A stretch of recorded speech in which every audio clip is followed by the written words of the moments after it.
Night Shift Witch by Kate Lawley. Narrated by April Doty. Copyright 2017, Catherine G. Cobb. Production copyright 2021, Catherine G. Cobb. Chapter 1. One step closer to financial freedom, 2 steps closer to dead people. Austin, Texas, 1999. I shifted in the hard chair and couldn't help but pity the poor bereaved souls who usually sat in them. I would have thought a funeral home would spring for more comfortable chairs, especially given the cost of services. Appalling, really. With those prices, I'd have to start saving now, and I wasn't even edging close to 30 yet. The man sitting across from me frowned and said, "I've been meaning to get new chairs. My assistant, a former assistant, was going to take care of it before she retired, but time got away from her." I stopped fidgeting and met the gaze of the too young funeral director. He was almost cute, in a red-headed, quiet, laid-back kind of way. Not my usual dark and brooding type. Not my type at all.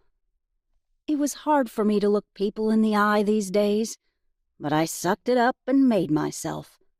I wanted this job, and only sketchy people avoided eye contact.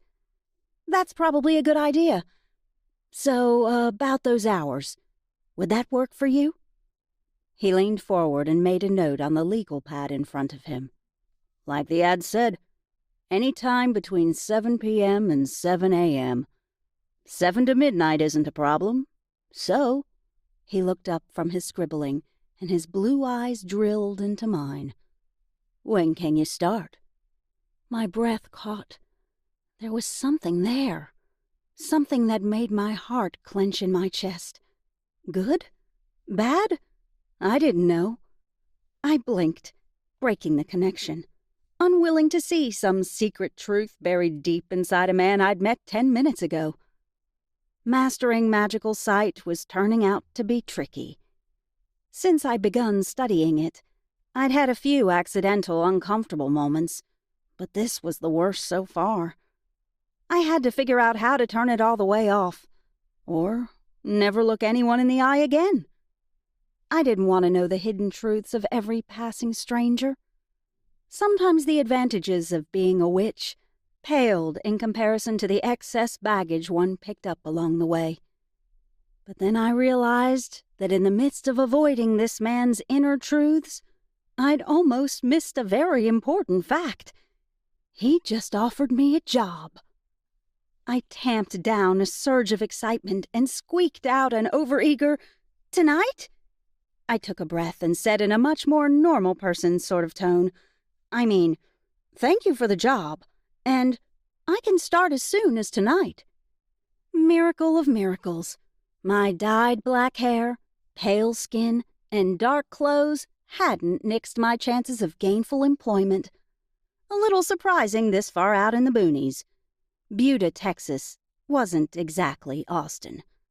Then again, maybe my not-quite-goth look did bother my new boss, and there just weren't that many people willing to handle bodies for minimum wage. Outside of the fact that I thought preparing the dead for their next phase of life was kind of cool, I also needed the cash and the flexible hours that this job offered. And my witchy background helped me see dead bodies in a more neutral light than the regular non-magical folk. Now was probably the time to bring up the awkward question of dress codes and such, but I didn't want to give this Kowalski guy any reason to change his mind. "I'll be doing your orientation and training over this week, so let's start from 7 to 10. If everything goes well, I'll get you a key and you can lock up at night when you're done." He rose to his feet and extended his hand. "Welcome to Kowalski Funeral Home, Stephanie." My skin itched with unease at the thought of skin-to-skin contact, but if I was going to work with regular, unenhanced humans, I was going to have to get used to some contact. And the name. I didn't go by Stephanie anymore, but Star didn't seem like a name that would win over many employers, so I put my birth name on all my applications. I swallowed a sigh and stuck out my hand. I really should have worn gloves. A brief look of amusement passed over his face as he shook my hand. Maybe my reluctance had shown. Oops. His hand enveloped mine. He was a big guy, and I was a midget, but it still surprised me. He briskly shook my hand and released it.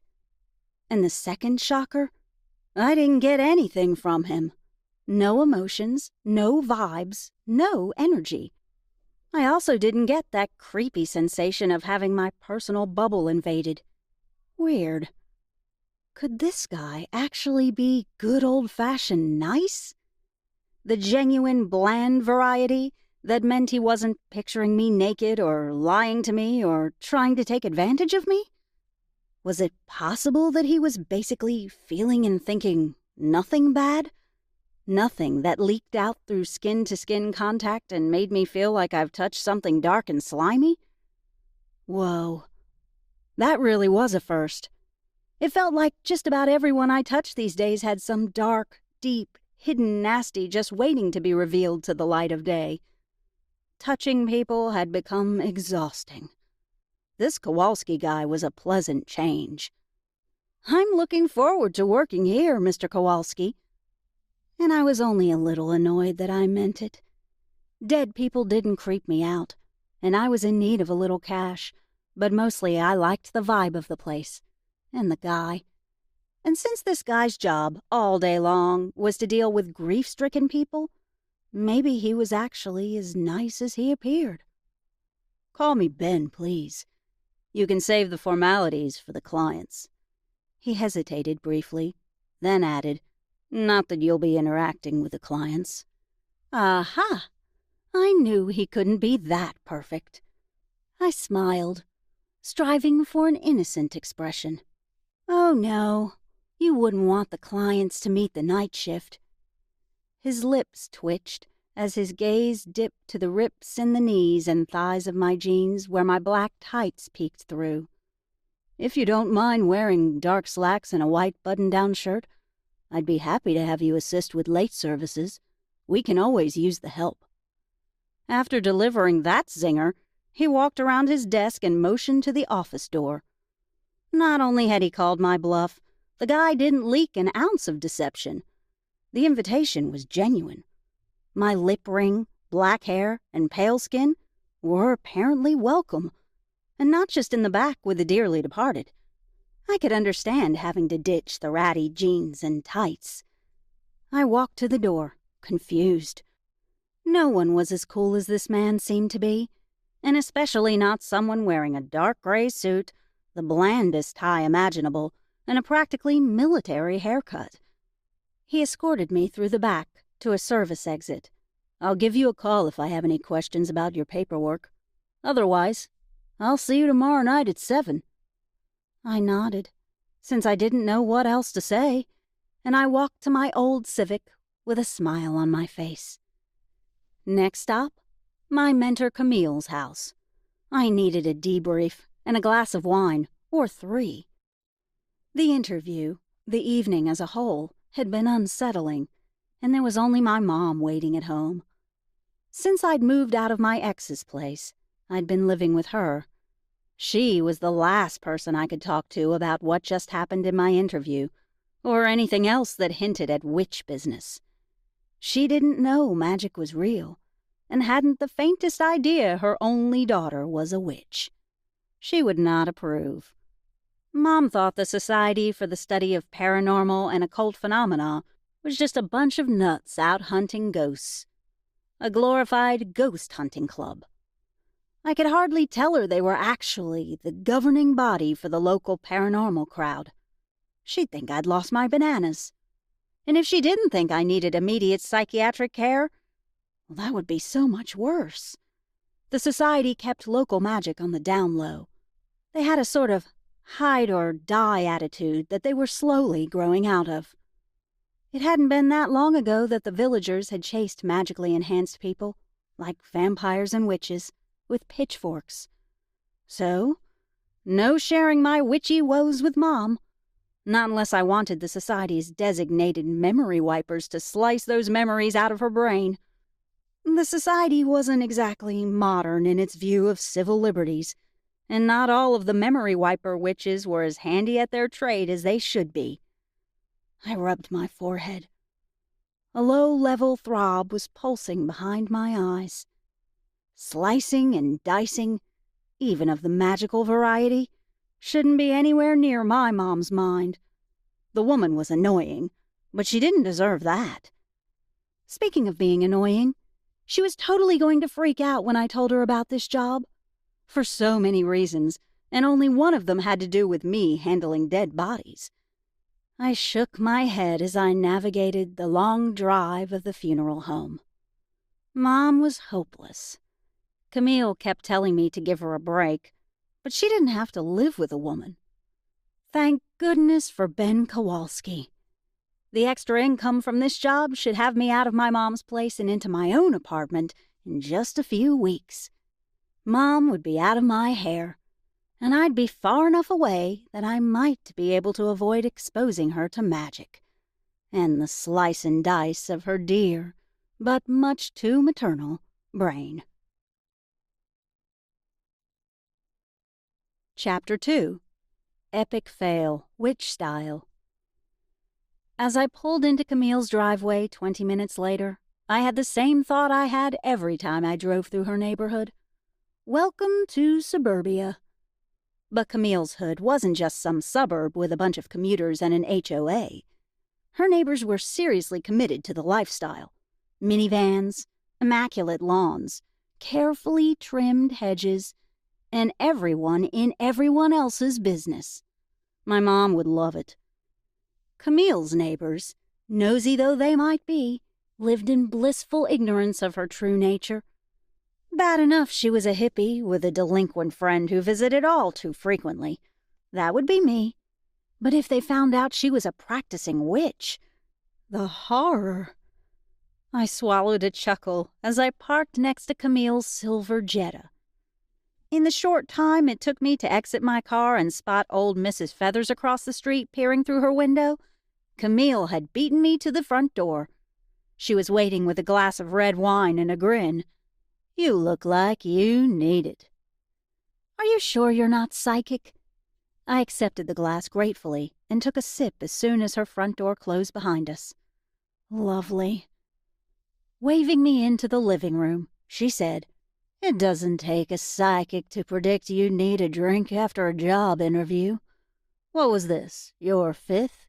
Fifth and final." I shot her big fluffy gray cat Twinkles a warning look as I sank into the sofa as far from him as possible. "I got the job." She clinked her glass against mine before sitting in the armchair nearest me. "Congratulations. Here's to being one step closer to your own apartment. Which one did you land? The pizza delivery gig or the cleaning job?" "Neither, thank goodness. The funeral home." Camille tipped her head and examined me. "Really? I'd have thought your angst-filled look would have been a bit much for a funeral home." "I don't look angst-filled. I wasn't sure exactly. Mostly I was going for not like myself. I pointed a finger at her and said, "Artistic. I look artistic. Besides, I'm working in the back, cleaning, doing makeup and clothes, and handling some basic paperwork." She eyed my black ripped jeans, tights, and t-shirt. "Your co-workers still have to look at you. You could wear something besides black for a change. It's depressing, and no one working in a funeral home needs more depressing in their life." She leaned forward and tugged a lock of my hair, probably the silver streak right in the front. "And how about letting your poor hair recover from all that bleaching and dyeing?" We'd had this conversation before. Camille was 5'7" and had thick, gorgeous dark brown hair. She just didn't get it. "You try being 5'2" and blonde for a day. See if anyone takes you seriously." Twinkles made a sound that was suspiciously dismissive. That cat did not like me. "I know you don't want to hear it, but I think you'd be surprised. You're not 15 anymore." She held up a hand when I scowled at her. "Just think about it." 15 was when we'd met. when she'd seen a hint of the witch that I might become and taken me under her wing. I'd been about a year into my experimental, not quite goth look. For the first time in my life, I'd felt seen, and not in a way that diminished me. I felt strong and independent, not cheek-pinching adorable. I didn't want to lose the strength I'd found by altering my appearance. So what if my reasons were fear-based? Who wanted to feel small and insignificant? Not me. I scowled harder. Camille tucked her hair behind her ear. Well, if you're going to be that way, I'll go ahead and point out you're only 5'2" in your dreams, or in heels. Ouch. She got me there. And Twinkles was smirking. I glared at him. If you're done maligning my wardrobe and crushing my dreams of becoming a runway model, can we do some training? I followed my request with a taste of the wine she'd offered me. Since you refuse to fire me as your mentor, we probably should. She took another sip of her wine, but I could still see the grin behind the glass. Nah, let's take the night off. Tonight we're celebrating. Camille was proud to have me as her mentee. A few other witches had tried to poach me, and I'd stood firm. I was what they called a talent. After my transformation in my late teens, my powers had blossomed, and I'd far outpaced Camille in sheer witch wattage. But even if Camille wasn't the most powerful of witches, she was mine, and I wasn't letting her go. She still had more skill and knowledge than I could hope to gain in several years of study, but more importantly, she was kind and understood me. Ugh, I wasn't usually so sentimental. First my teen witch beginnings, and then getting all maudlin over Camille's role in my life. Please, dwelling in the past wasn't like me at all. We need to work on my magical sight. I had another one of those incidents. I thought back on the fleeting moment of eye contact I'd had with my boss Kowalski. Ben. Not sure how I felt about him. Actually, I was sure. I just wasn't sure I trusted how I felt about him. Was he the nice guy he seemed to be, or just a bunch of false advertising? I guess I'd find out in the coming weeks, assuming he didn't fire me. I sipped the excellent wine Camille had provided. Someday, I too might afford better than Target's boxed variety. I had lofty goals, but my own apartment was the first step. When you say incident, Camille asked, do you mean like you had with your ex? When you almost looked inside his head? I agreed that it was exactly like when I'd almost accidentally looked inside his head. It was one thing to peek inside someone's brain. Not fun, but a skill that witches could and should develop. If there was ever a legitimate need for me to do it, I needed to do it right, with as much precision as possible. It was something else altogether to peek inside someone's head without an invitation. Morally questionable, certainly. Someday I hoped it would be illegal. But to have a peek unintentionally, that reeked of utter incompetence. I didn't want to be that incompetent twit star who never lived up to her potential. Also, who wanted to see inside Alex Valois' head? That had to be a dark place. Hard pass for me, thank you. These little flashes of connection that you've been experiencing aren't incidents. They're opportunities. It might be invasive, but you should take the chance to practice when it presents itself. Besides, the universe might be speaking to you and trying to tell you something. Camille and I obviously had very different ideas about witch sight. Hers were the more mainstream view. I snorted. Do you really think I need to know Alex Valois' innermost thoughts?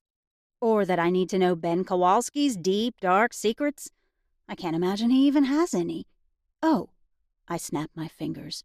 He shook my hand and I didn't get any creepy vibes. I was taking that as evidence that he might be a nice guy. But again, the jury was still out. It did prove that he was at least not the kind of guy who had obscene, violent, or otherwise unsavory thoughts within moments of meeting me. It was shocking how small the number of people were that I could include in that group. Witches tended to bring out the worst in people, I was fairly sure. Camille and I had talked about it before. It was that, or there were a lot of icky people out there. Third alternative? The icky ones made a point of ensuring they made some sort of skin-to-skin contact. Yuck. Camille eyed me with curiosity. Understandably. It was always a pleasant surprise to not have a bad experience when touching an unenhanced person. You're sure he hasn't got any magic? Which was a legitimate question, because if he had magic, he'd be able to shield his intentions. Also, I should have checked. I didn't. My chipped black nail polish suddenly became utterly fascinating. You didn't check? And that was Camille's mom tone. Wow, did I need a manicure. I picked at the edges of my polish on my thumbnail. Star, what were you thinking? I looked up at the concern in her voice. She wasn't chiding me, just really worried. You've got to check first thing. I nodded, and she continued. If this guy, Ben, if he has some latent talent, you can't work with him. He might pick up on some magical spark, or worse, what if he's enhanced and just not registered with the society? That's twice as bad, because that means he's probably shady. I winced, because yeah, I get it. I flubbed. Honestly, I was just super shocked he didn't send me packing right away. You should have seen this guy, Camille. Bland suit, bland tie, precise haircut. Is he cute? Huh? I heard her just fine, but I wanted a second to consider my response. At the time, I just thought he wasn't my type, but then my type hadn't been working out so well for me. But no, he was all human all the way. Or at least I thought he was. I'd be confirming tomorrow. And Ben Kowalski was not the sort of guy to react well to the whole magic is real situation, even if there wasn't a logistical issue with the society. Attractive star. Did the man make your girly parts take notice? I frowned at her. I'll check first thing when I meet him tomorrow, about whether he has magic or not. My girly parts are a non-issue. The man's my boss, and like I said, the uptight sort. Although, was he? His hair was uptight, but was the man? I'll even gaze into bland Ben's innermost self and tell you what I see, I said, in an attempt to head her off when it looked like she was going to pursue the attractiveness angle, and then immediately felt bad for calling him bland. He seemed nice. Nice wasn't bland. Nice was nice. The handshake could have been a fluke, but I suspected not. And just because he wore a bland tie, well, if I was being fair, it was probably a requirement of the job. Grieving people probably weren't into groovy or creative ties. They probably wanted the person who was responsible for handling their loved one's remains to wear the most boring tie in existence, to look as respectable as possible, to blend into the dang wallpaper. You thinking about bland, Ben? Camille said, with a secretive little smile. I rolled my eyes. I'm thinking about having a look inside my boss's head, and how potentially awkward that could make my entire work experience. I'm sacrificing my future comfort in my workspace just for you. Not really. I was actually curious what I'd find when I had a peek inside his head, and if my mentor said it was a good idea, then I'd put aside my moral objections for the purposes of learning. Just this once. She chuckled. If you find out he's a secret cat lover, I'm gonna be laughing so hard I'm crying. I glanced at Twinkles. He met my gaze, then deliberately lifted his hind leg and proceeded to clean his balls. You really should get that cat neutered, Camille. Twinkles stopped his grooming just long enough to growl at me. While Camille chuckled at our antics, I thought about the fact that I'd have to quit my newfound job if Ben turned out to have some latent magical talent, and also considered the promise I'd made Camille. I'd give my unpredictable sight a quick opportunity. One look into Ben's eyes, and if I connected, I'd have a look. But that probably wouldn't happen. Pretty sure what happened today had just been a glitch.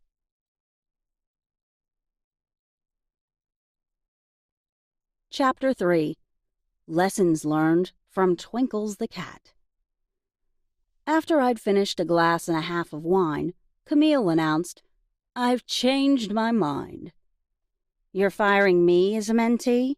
I replied, stretching my legs out on the sofa. Twinkles and I had reached a temporary truce, but I still kept my sock-clad toes well away from him. "You've decided to move to France. No more witch training for me," I mock-mourned. Twinkles thought that was just dandy, and he actually lifted his head from my leg long enough to smirk in my direction. France sounds nice, but no. I doubt Twinkles would enjoy the plane ride, and the only French I know would get me arrested. Twinkles had just settled back into a restful pose when Camille said, "No, I've changed my mind about training this evening. You're going to have a look inside Twinkles' head." That caught his attention. Mine, too. I wouldn't exactly put my lack of desire to see inside Twinkles' mind on a par with the twinge of horror I had at getting a glimpse inside Alex's, but it was close. Twinkles and I coexisted. We did not enjoy one another's company. Camille was well aware of the nature of our relationship, that we tolerated each other only because of our shared affection for her. Bad plan. I eyed the evil beastie with a cute exterior. For once, I was fairly sure that Twinkles' smirk was indicative of agreement. "It's perfect," she waved a hand dismissively. "I know you both pretend not to like each other, but that's irrelevant. Twinkles is a perfect subject. He's more open than a human, so you'll have less natural resistance. He's a cat." I felt ridiculous pointing out the obvious, but so far as I knew, witch sight only worked on humans. Born or made, enhanced or not, didn't matter. But human. A cat with an intimate, magical connection to a witch. You know what happens when cats, pets of any kind, live with us for any period of time. She stood up with a cheerful smile. "Come on now. It'll be fun." Twinkles and I shared a look, and again I felt that we were in agreement. Neither of us thought much of Camille's plan. But we went along. When it came down to the wire, I trusted Camille. Why Twinkles agreed? Maybe I'd find out. Camille planted me on a footstool across from the fluffy fiend and told me to open my mind and look. I looked. Twinkles, still lounging on one end of the sofa, licked his paw and cleaned his face. At least he wasn't focusing on his nether region. That would have been even more distracting. Regardless, I got nothing. Open your mind, your magic. You have to look with more than your eyes. I tried. Sort of. Camille sat next to Twinkles and rubbed his jaw. He purred happily, but I'd swear he was eyeing me from the corner of those big green eyes of his. "What do you think you'll see?" Camille asked. In Twinkles' head? A plan to rule the universe, minimally." Twinkles purred louder, and I rolled my eyes. "Kidding, you furry freak." This time he actually turned his head to give me the evil eye. "Be serious." Camille's voice was firm. She was losing patience with the two of us. Actually, as special as he might be, Twinkles was still basically a cat, so I'm sure her annoyance was aimed mostly at me. Okay, in all seriousness, I suspect he's concerned primarily with the cat basics. A soft bed, sunbathing, food, chasing flies, and petting. He made a huffing noise when I mentioned chasing flies. Fair enough. Correction. A soft bed, sunbathing, food, hunting flies and other insects, and petting. The great and mighty Twinkles didn't deign to acknowledge my concession, but he also didn't make any more disgruntled noises. That sounds about right, Camille agreed. Any of that seem frightening? I scowled, because her implication was clear. I was blocked in using my sight because I was fearful of what I'd see. I scowled even harder when I realized she was likely right. People kind of sucked. Skin-to-skin contact over the years since I'd become a witch had proven that. Much as I loved having an intuitive mentor who understood me, it could also be a serious downer when she pushed me in ways I found uncomfortable, like now. "So," she said softly, "are you ready to try again?" I caught Twinkles's bright green gaze, and I looked, truly looked. And with my eyes and magic open, I saw. Not surprisingly, I received confirmation that Twinkles was indeed a maniacal fiend. He was consumed by a lust for the perfect meal, followed closely by a desire to discover and exploit the perfect postprandial reclining spot, one that would ideally be secluded, soft, and bathed by the gentle rays of the afternoon sunlight. Less anticipated was his bent toward romanticizing his own needs and desires. I contained my mental eye roll in case I'd lose the connection, and continued to observe. His only other concerns were the avoidance of all things resembling work, and too much compliance with his human companion's desires. Bad cat. But again, not surprising. As much affection as Camille had for him, hers was not a blind love. She was well aware her cat had a less than twinkling personality. When I'd trawled around enough to be comfortable that I hadn't missed anything that I desired to know, I left. I intentionally left certain parts of Twinkles' mind and his memories unexplored. For example, my existence within his head I treated as radioactive and avoided entirely. Our gazes magically unentangled, Twinkles stood, presented his butt to me, and sauntered away. "That cat," I muttered. Camille laughed. "I'm under no illusions as to Twinkles' true nature, but he's good company." She paused, then amended her statement. "He can be good company when he chooses, and he keeps my feet warm at night. As long as you're happy." Because I wasn't touching her love and affection for that furry freak with anything that looked like criticism. She arched an eyebrow. The woman knew me too well. "Question." "Yes?" I knew I was about to receive the true takeaway from this lesson. It hadn't been just about practicing the mechanics of using my sight. "Were you bothered by Twinkles' thoughts and feelings, or did you navigate through the experience?" Obviously, she knew the answer. I walked through what I wanted to see, avoiding what I didn't. But I don't think humans are quite that simple. "No," she agreed, "but you can do it." Armed with my experience from the previous evening, I showed up at Kowalski's funeral home the next morning ready to be trained for the job, but also ready to have a peek inside Ben Kowalski's head should the opportunity present itself. At 6:57 p.m., I parked around the backside of the funeral home and headed for the service entrance. I didn't have a key yet, but that wasn't a problem, because Ben opened up the back door as soon as I knocked. Once the door had closed behind us, I did the deed. First, I checked that he wasn't hiding some latent magical talent, because I wasn't lacking in all sense.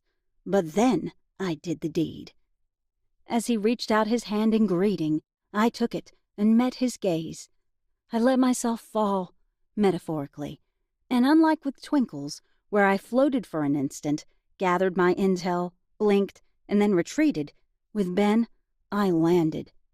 I'd miscalculated by adding touch to the equation. Mental note to unpack that decision and its consequences some other time. For now, I was too busy. Sitting by a fire with my hands around a mug of peppermint hot chocolate. Cocooned in a quilt on a snowy Christmas day. Lying in bed, a down comforter tucked around me with the sound of rain falling on the roof. Feeling my grandfather's arms holding me close. Feeling like all the love in the world surrounded me. I dropped Ben's hand and stepped back, looking anywhere but at the tall redhead in front of me. Ben was love and warmth and comfort, and I sort of wanted to cry right now. I tried to catch my breath, and I thought about unsentimental things, unloving things. Twinkle's was perfect. I thought about that furry fiend, and the looming tears receded. Maybe Ben, who was most definitely not bland, hadn't felt any of that. I could only hope. "What was that?" Ben asked. No such luck. Looked like I hadn't been the only one to feel our intense connection. Also, I was going to kick Camille in the shin next time I saw her. "Navigate the experience," she'd said. Yeah, right. There was no navigating that rush of emotion. I gave Ben a confused look and shook my head. I tried to speak, hoping some glib explanation would magically fall from my lips, but there was a lump lodged in my throat. I swallowed with some difficulty and walked further into the room. So that was one question answered. That breath-catching moment of eye contact I'd had with my boss the day before? Not a glitch. Ben cleared his throat, and I realized we weren't alone in the room. He pointed me to a sheet-covered body. "I thought you could assist with Mr. Chalmers' makeup. I don't have real talent for it, but since our previous makeup artist retired, I've been handling it." I nodded. We'd discussed this in the interview. He was hopeful I'd be able to take over this particular task once I'd had some training, but also got the impression that if I didn't, I wouldn't lose my job. Just one more indication that Ben Kowalski was good people. As if my peek into his head hadn't been enough of a clue. He pulled the sheet back. "May I introduce Mr. Chalmers, age 32, killed in a car accident." He eyed me warily as I got my first glimpse of Mr. Chalmers. Probably for signs I was going to pass out or puke. Not likely. But, uh-oh. No way Mr. Chalmers was 32. And he sure as heck hadn't died in a car accident. What were the chances? My first dead body, and I'd stumbled onto an enhanced human. That was one in a lot. I flipped the sheet back below his groin, certain I was mistaken. But no mistake. There were his creation tattoos, plain as day. I was looking at a very dead golem. That was bad news. Golems were hard to kill. I leaned closer and inspected his tats. There were very small cuts along several of them. This wasn't garden variety bad. No, this was the murdered variety bad. Murder? Just peachy. How is that going to go down? A golem in a non-magical funeral home that had been murdered. Body dump came to mind, because golems shouldn't end up in normal, everyday human funeral homes. I stepped back from the body. "I need to call my boyfriend. My ex. I pressed my lips together and took a breath, then looked up into Ben's very confused face. He should be confused. I hadn't been bothered by my supposed first body. Had in fact stripped the sheet off him and examined the man's junk, or near enough that it'd likely look like I was. "Sure," he spoke slowly, as if addressing a small child, or a lunatic. You can use the phone in the office. It's just around the corner. Someday, I'd have to break down and spring for a mobile phone. After I moved into my own apartment. I hurried to Ben's office and dialed Alex's number. While Alex and I might no longer be an item, and he drove me nuts on a personal level, I trusted him. Besides, this was his job. He was a society enforcer. Hello? How a man could sound pissed off in just one word, I didn't know, but Alex managed it. Alex, it's Star. I've got a problem. I just started working at a funeral home. What in the world possessed you? And now he'd gone from generally pissed to specifically pissed. He didn't understand why I wouldn't work for the society or pimp out my witch skills. The concept of witch in training eluded him. We were not getting into that right now. Shut it. I don't have much time. I'm on the funeral home phone. I needed a part-time job after I moved out of your place. So, here I am. I inhaled, and then, as quick as I could, said, A golem showed up with his creation tattoos damaged. Robert Chalmers is the name we have for him. After a moment of silence, he said, I'm heading out the door now. Kowalski's right. Give me directions so I don't have to look it up. Stop. Panic hit me. Alex was going to get me fired. You cannot show up here and ruin this for me. I need this job, he grumbled, because that was what Alex did. And no, he wasn't all bark and no bite. Alex could back up his grumbles with fighting skills and magic, because he had an abundance of both. Despite all that, he had a heart of gold. I would never have dated such a grump if he didn't. I cut him off. Stop complaining and tell me how to secure the body temporarily. When my boss leaves for the night, I'll call you, and you could come then to help me.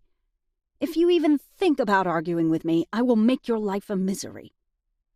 I looked up when I finished my rant to find Ben in the doorway. And I'd forgotten to magically seal the room.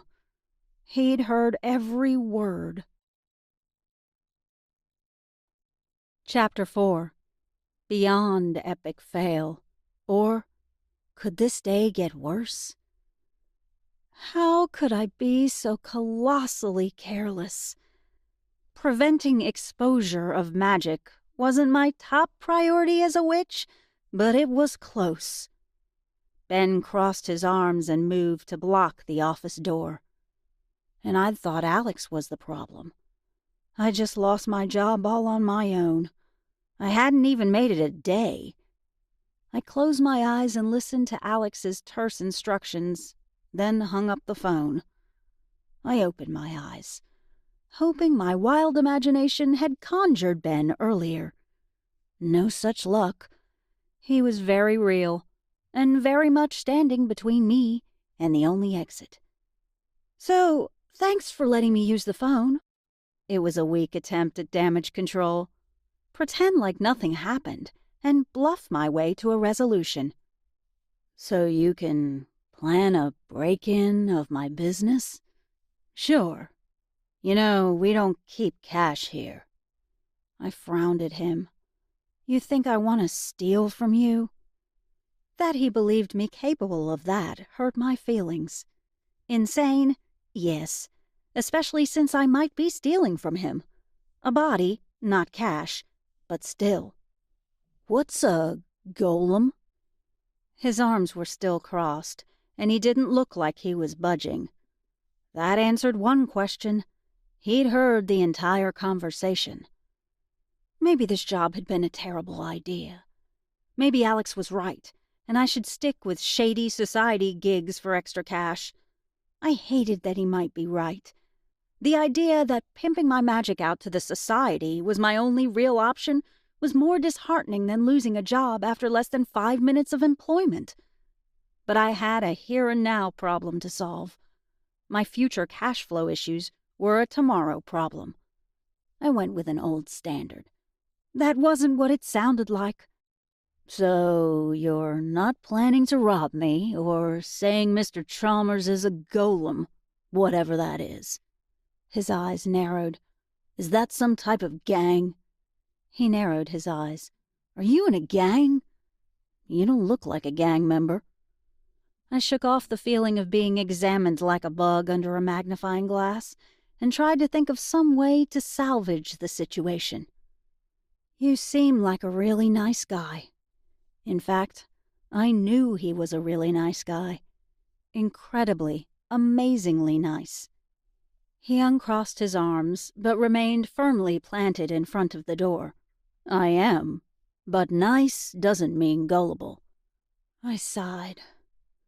The idea of sticking it to the man appealed, even when the man in question was a scary secret society. So I broke some society laws and spilled the beans. Mr. Chalmers is a golem, and it's not a gang. How's your Jewish folklore?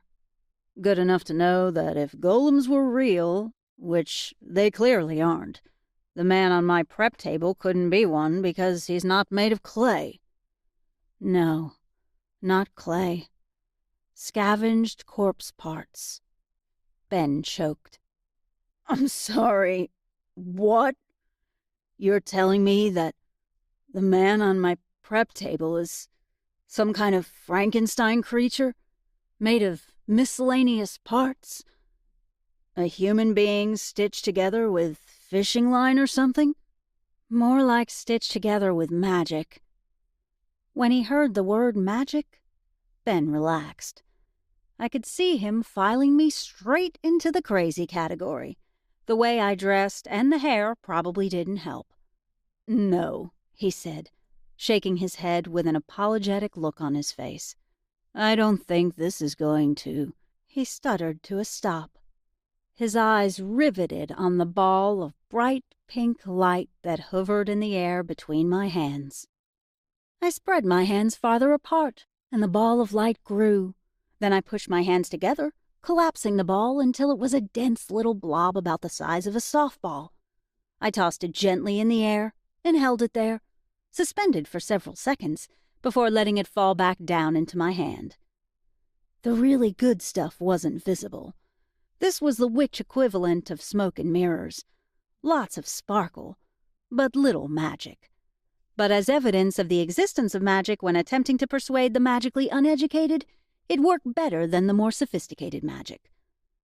Ben closed his mouth and finally looked away from the shining ball, back at me. "And that's supposed to be magic?" I found it difficult to lie to him, so I said, "It's pretty basic stuff, but yes." I pushed my hands together until the ball of light collapsed inside them. The look on his face changed, became tenser, and his fingers curled, not quite making a fist.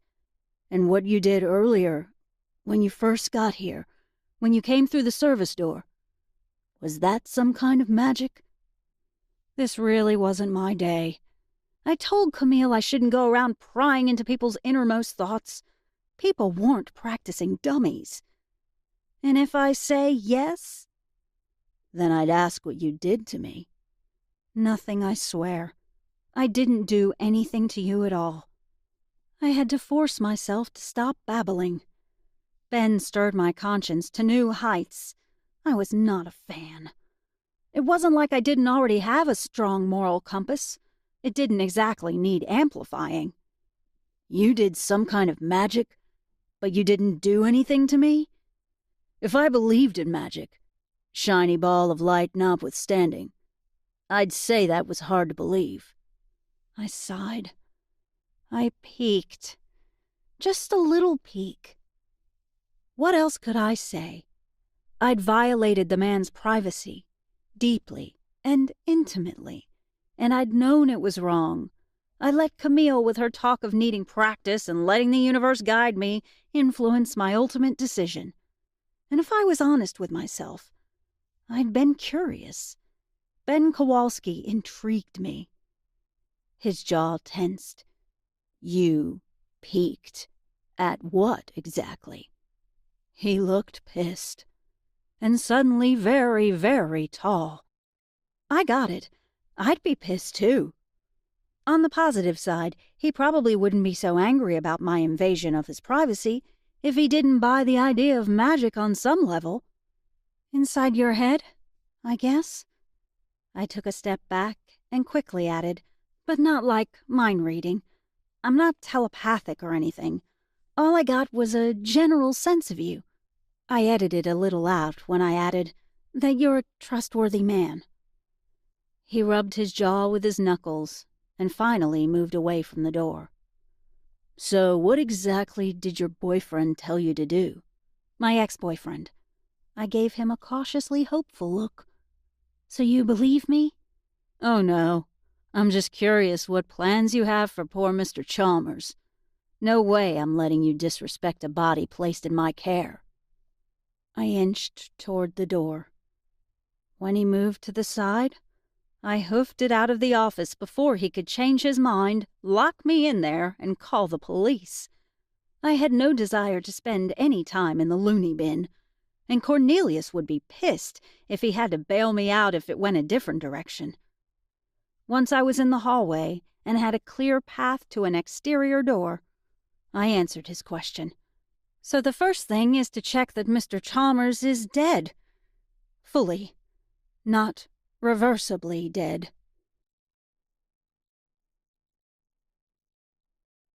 Chapter 5. How dead is dead? Ben looked at me like I was speaking in tongues. You're saying death is a question of degree? He paused. Partially dead seems problematic. If you're a golem, I guess it happens. Not that I knew that much about golems.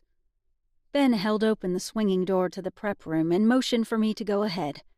And someone can be in Mr. Chalmers' state and be partially not dead? Or what did you call it? Reversibly dead. He made an annoyed sound.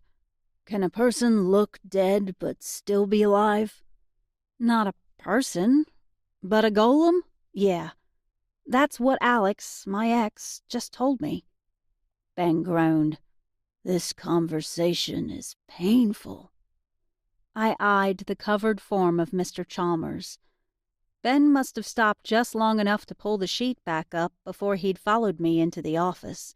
He followed my gaze and lifted an eyebrow.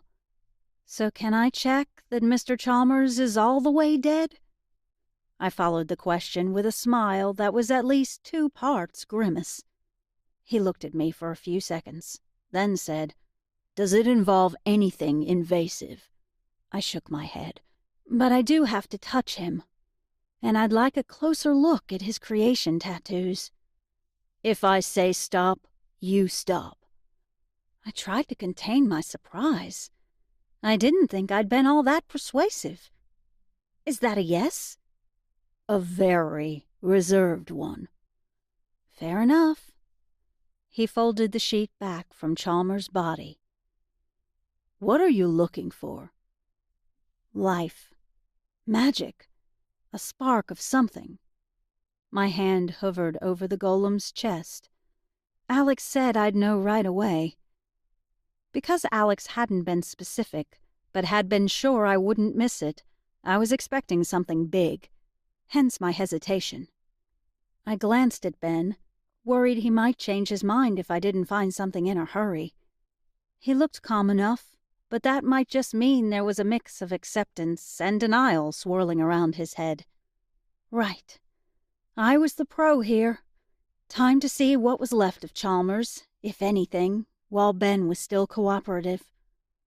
Alex said I should be able to use my magical sight via touch. He wasn't wrong.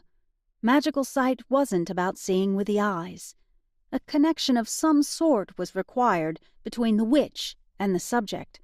I'd just been crutching off my eyesight.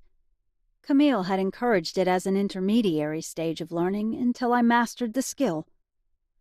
Given what had happened when I'd both touched and gazed into Ben's eyes, I'd say that I was still far from mastery.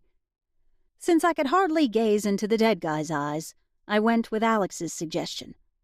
I placed my left hand flat on Chalmers' chest. And there it was. Not a spark of life. The opposite of life. A sucking void. Dark and endless. Cold. Stephanie? The more I looked, the less I found. Like falling into a hole without a bottom. A bottomless hole. A cold, bottomless hole. Stephanie! The next thing I knew, Ben was yanking on my arm. Hard. My shoulder was tender where he'd jerked me. That seemed awfully un-Ben-like of him. What the? The world tilted under me. Ben reached out a hand and steadied me. You're really cold. Is that normal for you? With his warm hand clasped around my upper arm, I felt more grounded, and like I wasn't about to keel over sideways.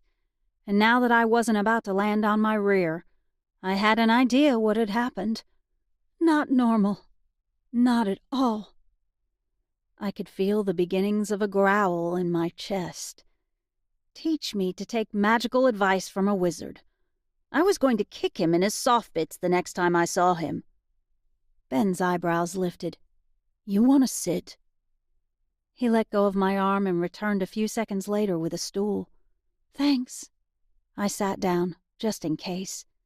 Passing out on the floor of the prep room was the last thing I wanted to do today. I glanced at the irreversibly dead Chalmers and amended that to the second to last thing I wanted to do today. Touching that sucking void again topped the list.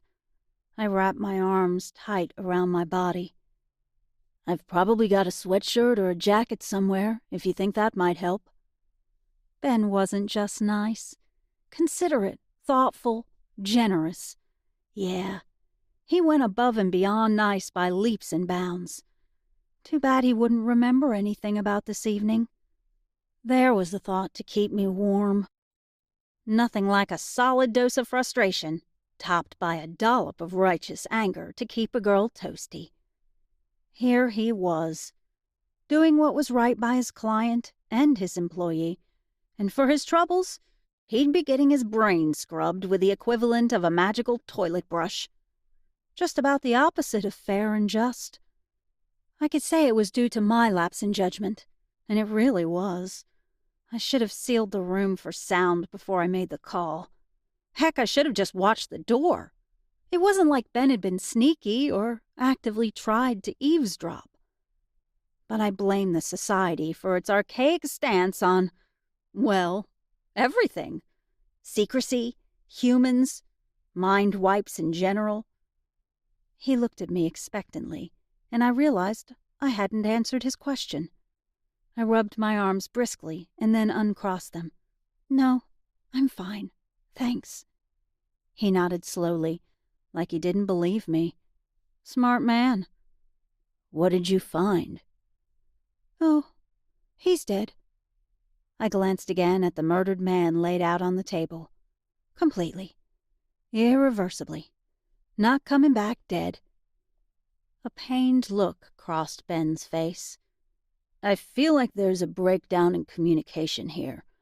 Like you're mostly speaking English because I understand the words, but then when you stop talking, it's like I made a mistake and maybe you're actually speaking Dutch.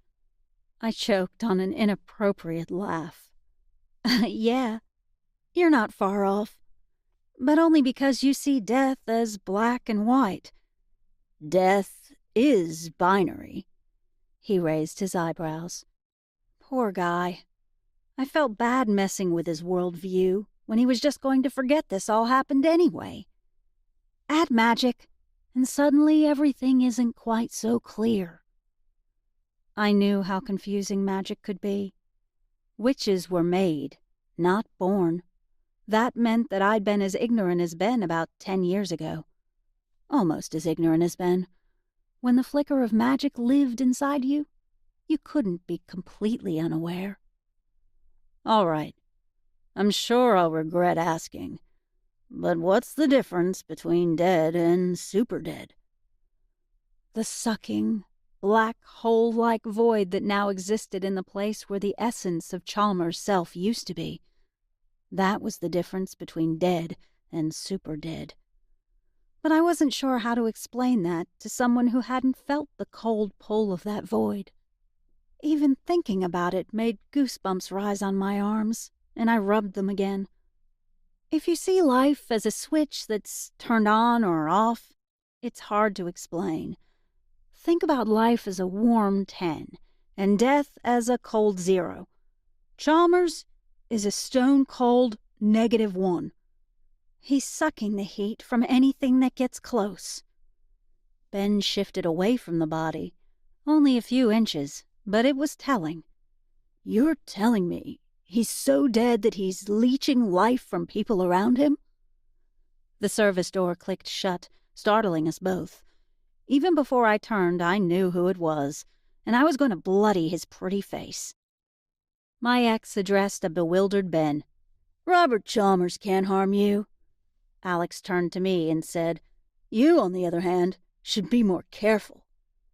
I didn't think about it. Nothing to consider, really. I hurled a ball of energy straight at the arrogant ass. Chapter 6. My ex knight in less than shining armor. Alex pulled his sword from thin air and blocked the attack. Sloppy, he shook his head. You haven't been practicing, have you? Ben touched my arm, which made me realize I'd raised it in an offensive position. I lowered my hand. Ben, Alex Valois, a guy I thought I could rely on, despite his massive ego and even bigger chip on his shoulder. I turned to Alex, and in a tone he couldn't mistake for anything but deadly serious, said, Touch a hair on this man's head, and I will castrate you. Alex's sword disappeared as he sheathed it. He lifted his hands in a gesture of peace, but I'd believe that when Ben walked away from this meeting a free man. Ben looked between the two of us and said, That door locks automatically. Magic, Alex said, but he was looking at me. I couldn't leave you alone with a possibly half-dead golem, and since it seems you didn't use appropriate protections, it looks like my concern was well-founded. I glared at him. Because I'm so fragile and unable to protect myself that you need to run to my rescue? The man didn't change, whether I was dating him or not. You could have just warned me. Ben raised his hand. If you two could just take it down a notch, maybe one of you could tell me if Chalmers is an immediate hazard. Do we need to do anything to contain whatever it is he's got? I shot Alex a last warning look, and then assumed a more neutral expression and said to Ben, He doesn't have a communicable disease, so there's not any concern about preventing the spread of infection. Alex snorted. You know that, do you? Well, that you would have said on the phone, wouldn't you? Alex inclined his head. Did you get a chance to investigate his creation tats? Ben grabbed a pair of gloves from a tray next to Chalmers' body and said as he pulled them on, You broke in before we got that far. He flipped the sheet back and pointed to the tattoos located just above the pubic bone and in the groin area. I assume you mean these? Yes, I do. Alex leaned in to get a closer look. I did the same, careful not to bump heads with Alex. See? There. The cuts are small but deep, and they definitely didn't happen at the time of the supposed car accident. The car accident I'm relatively certain of. Ben pulled the sheet past Chalmers' knees. The bruising across the chest, evidence of a head injury, and the damage to his knees. All of those injuries are consistent with other auto fatalities I've seen. He indicated the relevant injuries as he spoke. Alex nodded. Makes sense. It does? I asked. Since when does a golem wear a seatbelt? Oh. I hated it when I caught on just a second slower than the oh-so-brilliant enforcer with a Texas-sized ego. Since I'm not up to date on the ins and outs of golem physiology, Ben said, maybe you could fill me in. The cuts were made first, prior to the accident. They would have made him more susceptible to injury. Alex pulled the sheet back up, covering the body. since it would be almost impossible to do that kind of damage without his knowledge. He had to know. Making it more likely he'd wear a seatbelt, I finished. I'd have figured that out on my own, eventually. Right. But if he was aware, as the bruising from the seatbelt indicates, then why didn't he have the damage to the tats repaired? He didn't have time? Ben ventured. I nodded. The tats were damaged, and the accident happened immediately afterward, before he had any opportunity to get them fixed. What are the chances? Very poor, Alex replied. I'd place odds on the accident not being an accident at all, but planned. My general feeling that something was off, Chalmers showing up in a human funeral home, and the damage to his tats, it all pointed to foul play. Ben looked between Alex and me. So we're all agreed. This man was almost definitely murdered. Chapter 7. Modern Paranormal Policing. Ben was probably right. Robert Chalmers likely had been murdered. Small problem? It might not matter. The society had some old-fashioned values, and not of the 1950s Leave It to Beaver variety. More Inquisition meets secret society, with a touch of sadism thrown in for fun. Learning that was not one of my favorite society moments. Go ahead, Alex said. He's your pet. You explain it to him.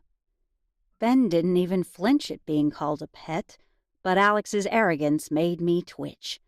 I lobbed a serendipitous glowing pink ball at Alex's backside, and score! A satisfying swirl of smoke drifted to the ceiling. I tried not to smirk as Alex grunted and rubbed his backside. When he was done inspecting for scorch marks, he said, "Don't start a fight you can't finish. Your combat skills are nowhere near up to par." I'll agree if you can refrain from calling my employer a pet. Ben looked at the two of us with some incredulity. Can you guys stop bickering and take a second to tell me what we do next? If this man has been murdered, then we need to call the authorities. And if he's not actually human, I'm guessing the authorities in question aren't the local police or the sheriff's office. I sighed.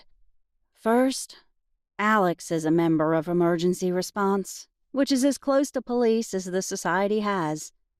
The society? Ben shook his head. Alex dropped some of his attitude and replied, The Society of the Study of Paranormal and Occult Phenomena, our local governing body. Turning to me, he said, You do know we're going to have to wipe this guy's memories, right? I touched Ben's arm and said to him, Don't worry about it. We'll deal with it. Ben looked worried about the possibility, and Alex amused that I thought I could prevent it. I wasn't about to admit that I didn't have the clout to officially prevent a memory wipe. Ben didn't need the stress of worrying when or if it might happen, especially since I wasn't going to let the society screw with his head. Period. If I had to take drastic measures, so be it. My word was enough for him for now, it seemed. After giving me an inscrutable look, Ben said, That's good, because I like my memories just as they are. He turned to Alex, and in a businesslike manner, asked Alex what he planned to do about the apparent murder. Contain whatever magic is still attached to the body, burn it, and get rid of any evidence of his nature, including your memories. Ben looked between us, searching for some answer he wasn't seeing. What about the part where Mr. Chalmers was almost definitely murdered? That had been his original question, one that Alex had sidestepped. I shifted to stand closer to Ben. I didn't want there to be any confusion as to whose side I was on. The society isn't officially concerned with murder. They dislike exposure and will certainly punish those who risk a reveal scandal. But killing someone isn't necessarily illegal. This whole memory wipe question has to do with me being a possible reveal scandal? Ben frowned. I shrugged. It wouldn't do much good to deny it. I'd already as good as promised to handle the memory wipe looming in his future. He was a reveal risk. I'd just find some other way to deal with it. Ben's gaze fell on the sheet-covered man, who was likely murdered, and who wasn't likely to get justice. It made me itchy, and I was familiar with the society's deficits. I could only imagine what an upstanding guy like Ben was thinking. But his next question went a different direction entirely. Chalmers was a golem. Is that what you both are? Which? I pointed to Alex. Wizard. Not gender-specific, just different types of magic. Alex studied Ben. You're buying all this? Magic, golems, witches, wizards. After a brief hesitation, Ben nodded, and Alex said, Then you can help us. Are you asking me to help cover up a murder? Alex replied in even, cool tones. No. I'm asking you to help dispose of the body. Discreetly. Which is the definition of your occupation. Are you in trouble if I say no? It took a second for me to realize that Ben was asking me that question. Alex replied before I got a chance. She's annoying and pushes all my buttons, but I'll make sure nothing that happens with Chalmers comes back on Star. Ben raised his eyebrows. Star? I tucked a strand of raven hair behind my ear. That's my witch name. Long story. Uh-huh. Well, I'm relieved to hear you won't be beheaded for your actions. Hanged, I said. The society is into hanging. Only after I corrected him did I realize he'd been kidding. Oops. Ben closed his eyes, and I'd swear the poor guy was counting to 10 or chanting some Zen mantra. When he opened them, he seemed pretty calm, so it must have worked. Good to know you won't be hung. But outside of the fact that Robert Chalmers was quite possibly murdered, there's also the very real concern that you're asking me to defy a dead man's last wishes. I won't do something illegal that not only endangers my business, but also disrespects the deceased's desires. Golems are always cremated, Alex said. So we're not asking you to defy his wishes. Except my instructions directly contradict that. I'm to bury him following an open casket viewing. You're telling me burial would be unusual for a golem? Ben looked to me to confirm Alex's assertion. Alex typically inspired immediate respect, so it was interesting to see Ben defer to me over my ex. Probably because Ben hadn't seen Alex's best self. I did tend to bring out an even more peevish than usual side to him these days. Yes, very unusual. Golems are always cremated, after certain precautions are made to ensure any residual magic is fully contained. Ben pulled up a stool. So we, cremate him? After you do some voodoo? And I'm supposed to bury an empty casket? Maybe we can put the ashes in the casket? I gave Ben a hopeful look. Ben took off his gloves and chucked them several feet at the nearest waste bin. He missed. Won't work. Remember, it's an open casket ceremony. That's actually in your instructions? You've got to be kidding me. My hopeful look faded. I really didn't have anything. No body, no open casket. That is a problem. Ah, Alex said. I might know how we can fix that. If you ask Ben to break the contract... No. This is more like bending it. There'd still be a body in a casket. It just wouldn't be Chalmers.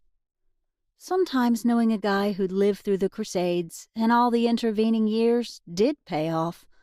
When he decided to be cooperative and share some of that knowledge he'd acquired through the years. So, spill. You know where we can get a body? Maybe cast an illusion. But that didn't seem very persuasive to me. Illusions could be tricky, and that was hardly Alex's specialty. Breaking and entering, yes. Illusions, not so much. Not so much as get a body, as make one. Alex flashed his all-too-rare grin. But we'll need Camille's help. You think you can get her on board, even though it's not official? Not official was promising to Ben. his business, and the burial contract he was trying to fulfill. Because officially, all Alex had to do was contain the magic, burn the body, and prevent knowledge of the enhanced from leaking out into the world at large. You know witches, always entrepreneurial. You've got cash? I gave him a falsely sweet look. I already knew the answer. Alex definitely had cash. One of the benefits to living donkey's years. Something witches, with their only slightly elongated lives, frequently made up for with their mad bargaining skills. Sure, I've got cash. Alex unclipped his mobile phone from his belt and handed it to me. Call Camille and tell her we need to cook up a doppelganger.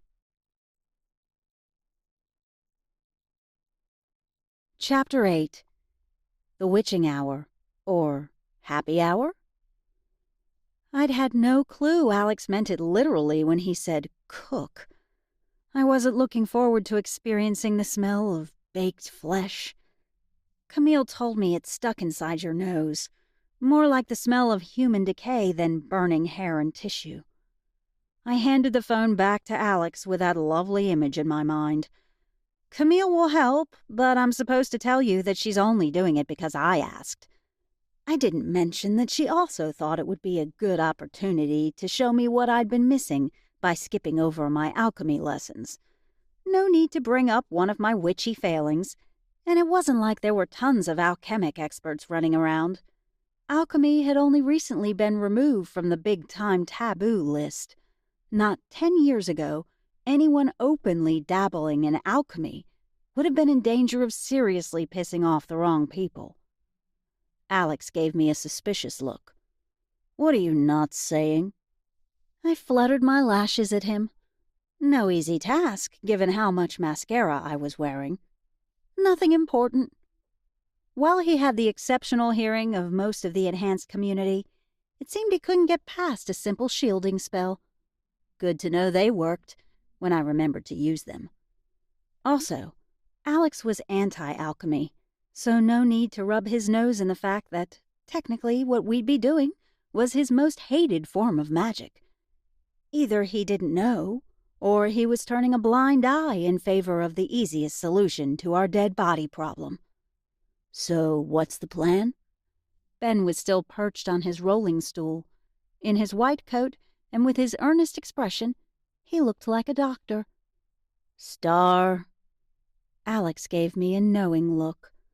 He acted as if he knew what was going on inside my head. Sometimes he did. Frequently he didn't. That had been half of our problem, his false assumptions. The other half of our relationship woes might have stemmed from stunted communication, on both sides. Lessons learned, I hoped. Right, I shook my head. The past was the past. She's agreed to meeting us at her place at midnight. Midnight. Is there some magical significance to that? Ben asked. No. She's had a half a bottle of wine and an excellent meal. If she's going to be up all hours cooking up a dead guy replacement, she needs a nap. Her words, not mine. Alex muttered something unrepeatable. Well, it's 9, Alex. If we'd called earlier, we'd have caught her before she had anything to drink. You know how finicky she is about practicing under the influence.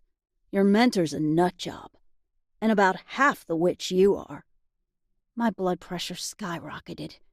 With a polite smile at Ben, I said, Give us a second. I'll just pull up Chalmers' file. He seemed hesitant to leave me alone with Alex, but after giving both of us a piercing look, he said, I'll be in the office when you're done. I waited until the swinging door made a quiet shushing noise, indicating it had closed. Then I did something I've been avoiding for some time now. I used my magical sight on Alex. I only got a split second before he shut me down, but in that instant, I saw a whole lot of dark, and not a little guilt. He narrowed his eyes and whispered, Don't. He was right. It was a terrible invasion, but I was hacked off.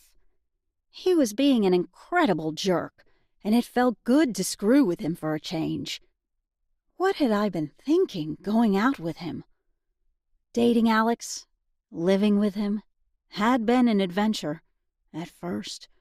But the moodiness and the darkness, it was too much for me. Yeah, he was smoking hot, even when you look past the glamour that clung to him like a second skin. But that didn't make up for everything else. Alex was a lot of work to be around, let alone be with. I get it. You're pissed off at the world, and I push your buttons more than most people. But you're also a pro, Alex. And under all that obnoxious angst, you're really a decent person. A fair person. He pinched the bridge of his nose, but didn't reply. The guy had a hard time seeing his good traits, all because of some bad choices he'd made as a kid. How long could one man carry the guilt of past choices? I didn't know, but I was sure Alex was hitting the outer limit. It was a good thing he had an amazing sense of self-preservation that went hand in hand with all his baggage. Finally, he said, "What exactly do you want?" "Do the right thing. And to heck with the society."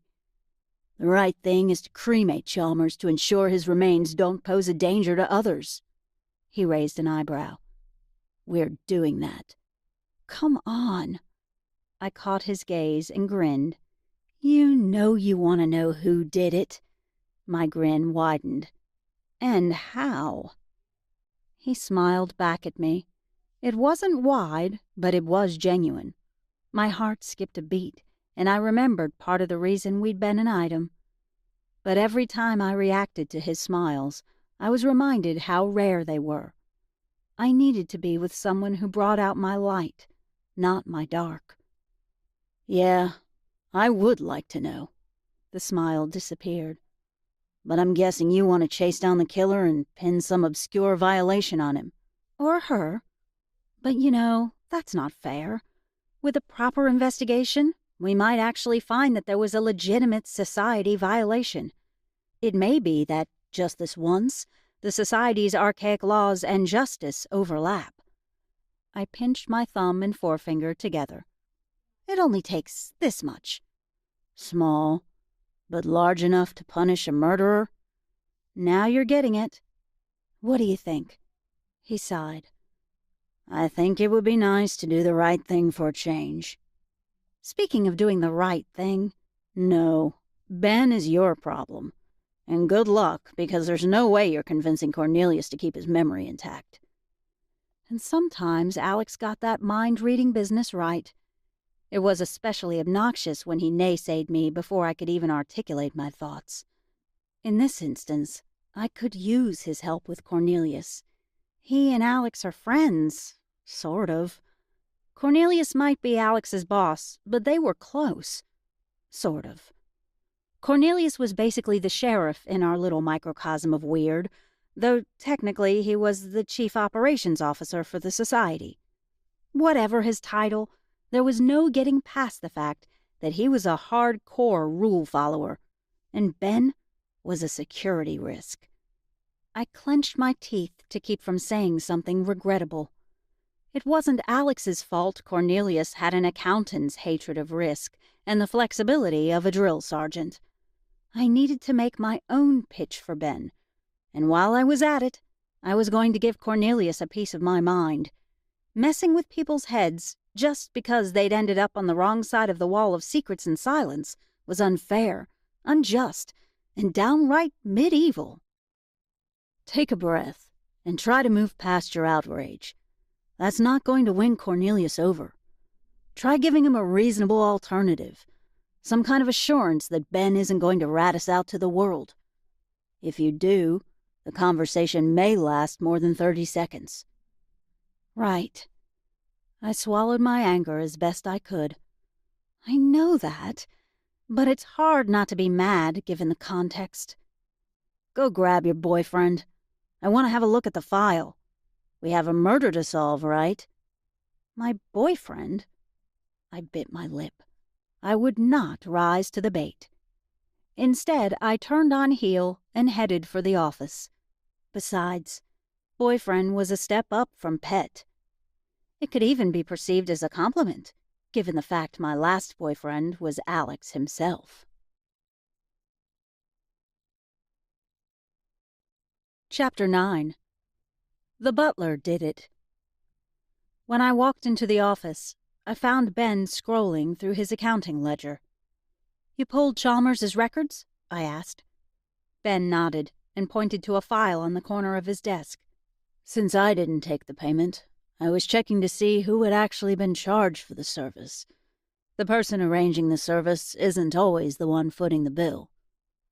I grabbed the file, then perched on the edge of Ben's desk. "Nice. You're already building our suspect pool. Maybe you were a detective in a former life." He glanced at my rear, mostly in a "why are you sitting on my desk" way, and then his gaze traveled higher and met mine. "Definitely not." "Is there a wife?" I asked, as I flipped open the file. "It's always the spouse." "There's a Mrs. Chalmers. It's in the file." He tapped a few keys, and his printer spat out a page. He stood up and retrieved the sheet, then headed for the door. He opened it and waited for me to precede him. Polite? Or just convinced I wasn't trustworthy enough to be left unsupervised in his office? I guessed I'd find out when this little golem problem was resolved. If I still had a job, I was calling that a win. I hopped off his desk and exited the office, Chalmers' file in hand. Once the door shut with a click, he said, "I thought it was always the butler." "You're thinking of mystery novels. I'm talking about real life." "Real life, with witches and wizards." Looking over my shoulder, I frowned at him. "I thought we were past this. Magic is real, and sometimes it even sparkles. What else do you need to know?" I shoved the swinging door to the prep room a little too hard, and it banged against the wall. "Don't tell me you've set her off now," Alex said. "No," Ben replied. "We were just discussing the merits of butlers over wives as suspects." "Oh, yeah. If there's a butler, my money's on him." "Yeah, that's what I said." Ben handed the piece of paper in his hand to Alex.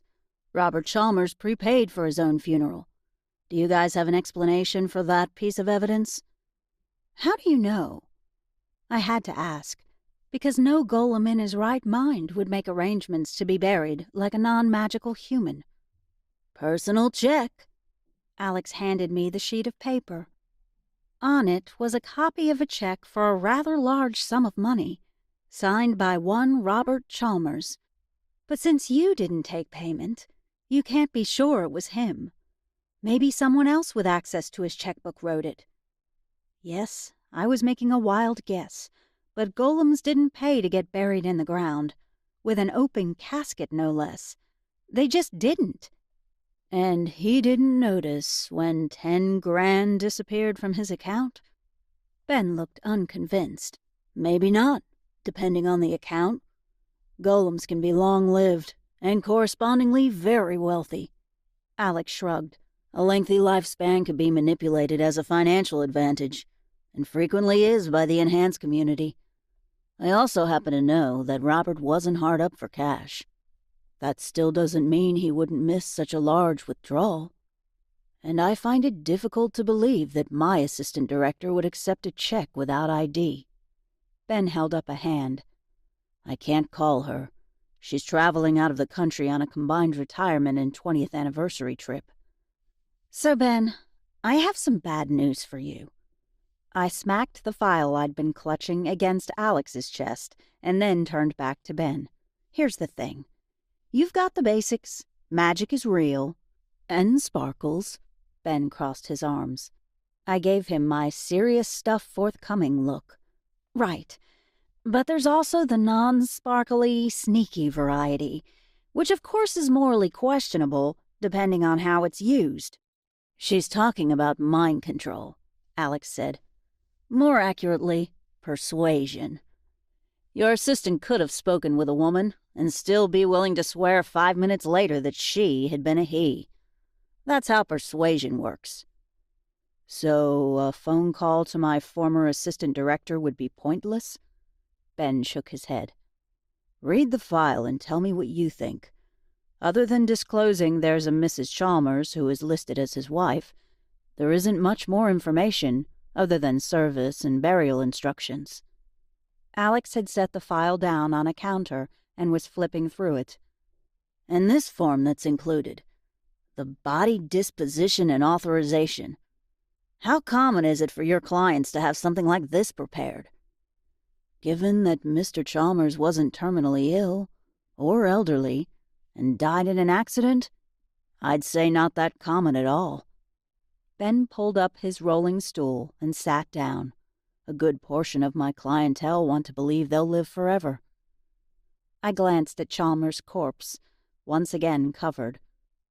"Well, I certainly wouldn't think a golem would anticipate his death," I sighed. "Since I'm pretty sure the butler didn't do it. How about we start with a list of suspects? Alex, you knew Chalmers, right?" When Alex nodded, I said, "So? Who are the most likely suspects? He has a wife, but who else?" "Oh, Robert had a wife, and a mistress, and a girlfriend." "Good grief," I muttered. "You've got to be kidding me. When did he sleep?" "Do golems need to sleep?" Ben asked in a curiously non-judgmental tone. I sighed. Excellent point. I didn't think they did. Not as much as I did, at any rate. "All right. You guys have to admit that 3 women and 1 man practically screams motive for murder. Any one of them could have offed him in a fit of jealousy. And," I pointed at both of them, "they make a much better set of suspects than the non-existent butler." "We've got a few hours to kill before we start cooking up a doppelganger at Camille's." A pained look crossed Alex's face. "I can't believe I'm saying this, but I think we should interview the wife." "Oh, yeah. I'm in." Ben was on his feet in a flash. I wasn't sure whether to be shocked by Ben's interest or pleased it would be so easy to keep an eye on him for the evening. Alex might not rat out Ben and his newfound knowledge to Cornelius, but these things had a way of getting back to the big boss man, and I wanted to at least make a pitch for Ben keeping his memory before Cornelius had a chance to form preconceived ideas about him. Having Ben's involuntary memory wipe on my conscience was a broken promise I didn't want on my conscience. I liked him, but I'd feel that way about any hapless human tangled in society politics. Probably. My gaze wandered his way. He was tall, with neatly trimmed red hair and an open expression. I bet he didn't have any problems demonstrating the sympathy his clients so desperately needed. He wasn't wearing a suit today, but still had on slacks, a dress shirt, and a different, equally bland tie. But he also sported a sneaky flair that I'd caught sight of earlier when he'd perched on the stool. Wildly inappropriate giraffe socks. Speaking of early judgments, that generic tie predilection of his had definitely led me astray. Alex stood next to him, making for an interesting comparison. Alex was also tall, even taller than Ben. His dark hair was in need of a trim, like it always seemed to be, and he was sporting at least 3 days of stubble. Also, per usual, his attire was clean, but slightly disheveled, like he'd left his clothes in the dryer overnight. He probably had. I was having a hard time envisioning the 3 of us cooperating to conduct an investigation of any kind. "Are you coming, or do you want to hang out in the cool room with Chalmers?" Alex asked. While I'd been daydreaming, Ben had rolled Chalmers back into the refrigeration room and grabbed a sports coat. Both he and Alex were both standing by the door waiting for me. Wouldn't miss this for anything. True fact. The why of that statement, though, I wasn't about to analyze.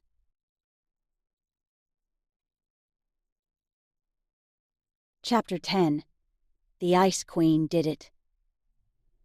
Annoyance and amusement warred briefly when Mrs. Chalmers' butler answered her door. I studiously avoided catching either Ben or Alex's eye. The mere existence of a butler was not evidence that the butler did it. He gave us a condescending look, a neat trick for someone who looked to be about my age, and said begrudgingly, "Richard Fox, Lydia's personal assistant, at your service." Without waiting for us to identify ourselves, he swung the door wide and gestured for us to enter. "She'll receive you in her office." After closing the door behind us, he led the way down the large, formal hallway. As Ben, Alex, and I followed obediently behind, I couldn't help thinking that P.A. Richard could have been a butler in another life. He had the superiority and formal manners down. Replace his expensive tailored shirt and natty dress slacks with a dark suit and white gloves, and I'd call him Jeeves. Alex lifted an eyebrow and tipped his head in Richard's direction. "A little young," I mouthed. Alex rolled his eyes. I was pretty sure I was the only person who could elicit that particular response from him, which was oddly satisfying. I gave Richard another look, with just a touch of magical sight this time, but I didn't catch any leaking magic that identified him as enhanced. If only I'd been more diligent with my homework, I'd trust what I was, or wasn't, seeing. Youngish, probably mid-20s, not poorly paid, and average-looking. That was all I got from him. One thing was certain. He wasn't nearly attractive enough to be a golem. They were notoriously good-looking. A natural result when you got to choose your kid's body parts. If there was anything natural about scavenging bits and pieces of different people to make a new person. Richard paused at a closed door, knocked, then swung it open after a barely perceptible pause. He motioned for us to enter. It was all so weirdly formal. I half expected to see the equivalent of a receiving room, not a study, on the other side of the door. As I entered, a stunning woman stood up from behind a massive, tidy desk. Just my luck. All that wood surface and not a single visible handwriting exemplar. Lydia Chalmers didn't look the type to leave scraps of paper lying about. She was all business. From her sleek chignon, without a stray strand of hair to soften her face, to the perfectly tailored suit that displayed her feminine figure to advantage, but lacked any warmth. When our little party came to a stop in front of her desk, she excused Richard and said, "Alex, introduce me to your colleagues. Ben Kowalski." Alex indicated Ben, but didn't linger before moving to me. "And Star, we have news about your husband." Lydia gestured at the seats in front of her desk and then gracefully sank into her chair. "So you said on the phone. He's out of town at the moment." She paused, tilted her head, and said, "Or is he?"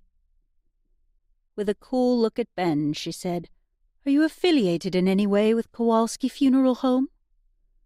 We agreed on the ride over that Alex would do most of the speaking. He was the one with the most experience with both the enhanced community and society rules. He was an enforcer, after all. He'd also told us in the car ride over that he'd met Lydia before. "He's the owner and funeral director," Alex said. "That's why we're here. Your husband's body is being stored there and is scheduled for burial tomorrow." She was so still that I thought she hadn't heard Alex. Then I saw it, a small twitch in her left eye.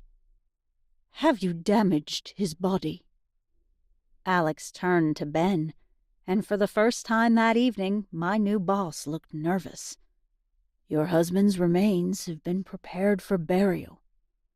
"Is that your euphemistic way of saying that my husband has been mutilated?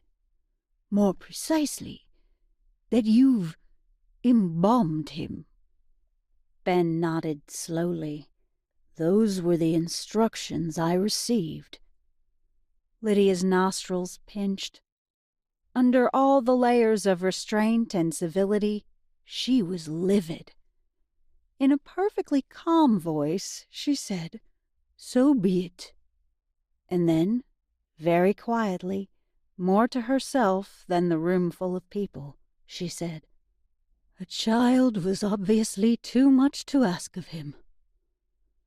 What embalming had to do with the inability to have children, I had no idea.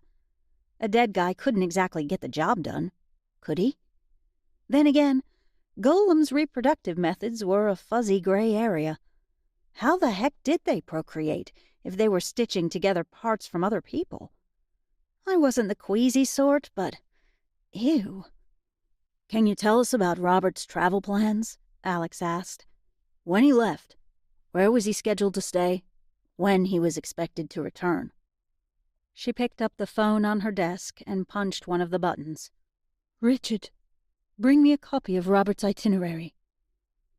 And then we waited in tense silence for Richard to appear. I'd have filled the silence with questions. We'd hardly scratched the surface so far. But Alex was the expert. Richard entered the room with an air of quiet deference. The guy was annoyingly butler-like. I wanted to shake him and tell him to get a backbone. Figuratively. Literally, his posture couldn't have been better. Lydia took the sheaf of papers from Richard with a small smile, the first sign of warmth she'd displayed. I tried again to get a good look at him, to see what exactly he was, and this time I saw just a hint of magic. I wasn't sure what type of enhanced being he was, only that he wasn't fully human. I shot Alex a peevish look. I'd bet my favorite black eyeliner that Alex knew. Lydia flipped through the papers, then handed them to Alex, the implication being she had no clue where her darling husband had planned to travel. Alex accepted the paperwork, and after perusing it, asked, Do you have any evidence that your husband ever arrived in Pittsburgh? Do you mean, did he call me to check in and say he'd landed safely? No. We didn't have that kind of relationship. You might check with his girlfriend. It's possible she heard from him, unless he didn't make it that far. Lydia turned to Richard, standing quietly to the side. Richard, could you please provide Alex with Abby's contact information?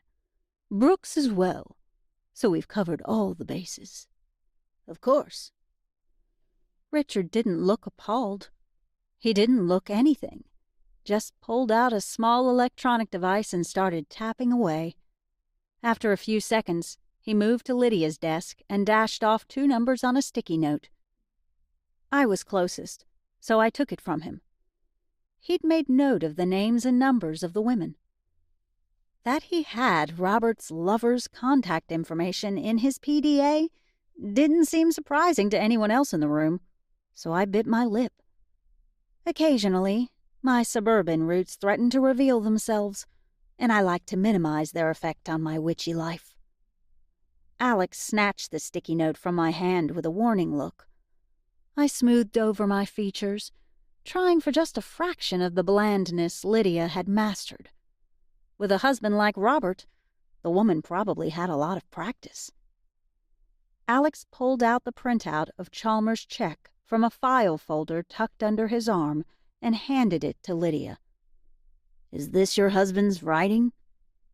Lydia took the piece of paper and examined it briefly. No.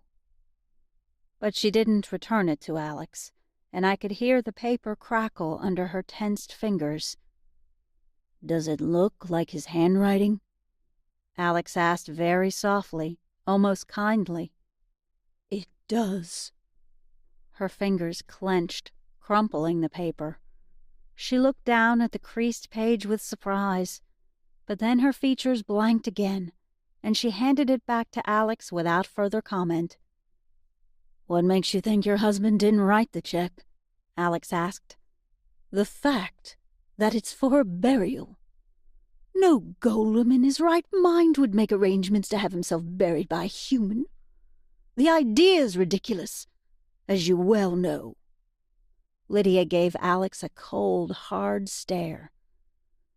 Robert was very much in his right mind. Alex didn't blink, didn't twitch even an eyelash at her nasty tone. "To clarify, the handwriting on the check looks like his?" When Lydia inclined her head, he said, "Neither Star nor I are interested in tarnishing your husband's good name." Lydia turned her icy stare on me. I nodded. I had no clue if that was the right response, and I held my breath, half afraid the contained woman would completely lose it, jump over her desk, and beat the snot out of me. After a split second of much too intense scrutiny, Lydia dismissed me. "Any other questions?" Richard asked from the corner of the room. "Mrs. Chalmers has a busy evening ahead of her." Lydia didn't deny it. Because her husband dying was just another item to add to her calendar?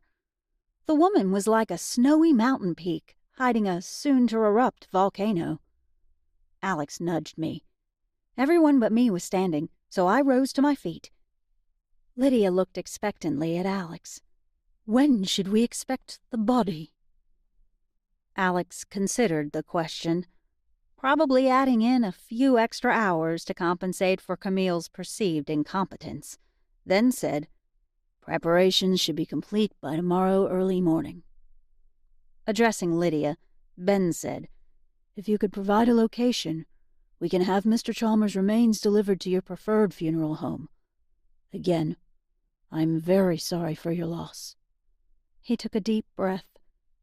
"If you'd prefer for us to handle the arrangements, Kowalski's is prepared to do what's necessary to accommodate any special needs your family has." Bit of a shocker, that one, because I didn't even know what those special needs were, other than containing loose magic and cremation. I'd never been in a golem's passing or seen funeral rites. Obviously, Ben didn't have a clue what he'd just offered. Lydia inspected Ben with new interest. Then, jaw-dropper, she said, "I'll give it some consideration. You'll hear from Richard by 9 tomorrow with my decision." Richard escorted us out of the house with great efficiency. I'd say haste, but for the fact that he maintained his butler-like decorum. Once outside the house, Alex clapped Ben on the back. "Good job, Kowalski. I might like you." "Thanks." Ben loosed his tie. "It seemed the decent thing to do. Please tell me I'm not on the hook for a goat sacrifice or something equally bizarre. You mentioned cremation before. I can handle cremation." Alex got that shifty, trouble-ahead look that I knew way, way too well. We'll talk about it if Lydia lets you conduct the service." Then he grinned at Ben. "But if she takes you up on your offer, you might have an in with the society." My feet tangled underneath me, and only Alex's quick reflexes kept me from wiping out in Lydia's driveway. "That's brilliant, Alex." I almost wanted to hug him. Almost.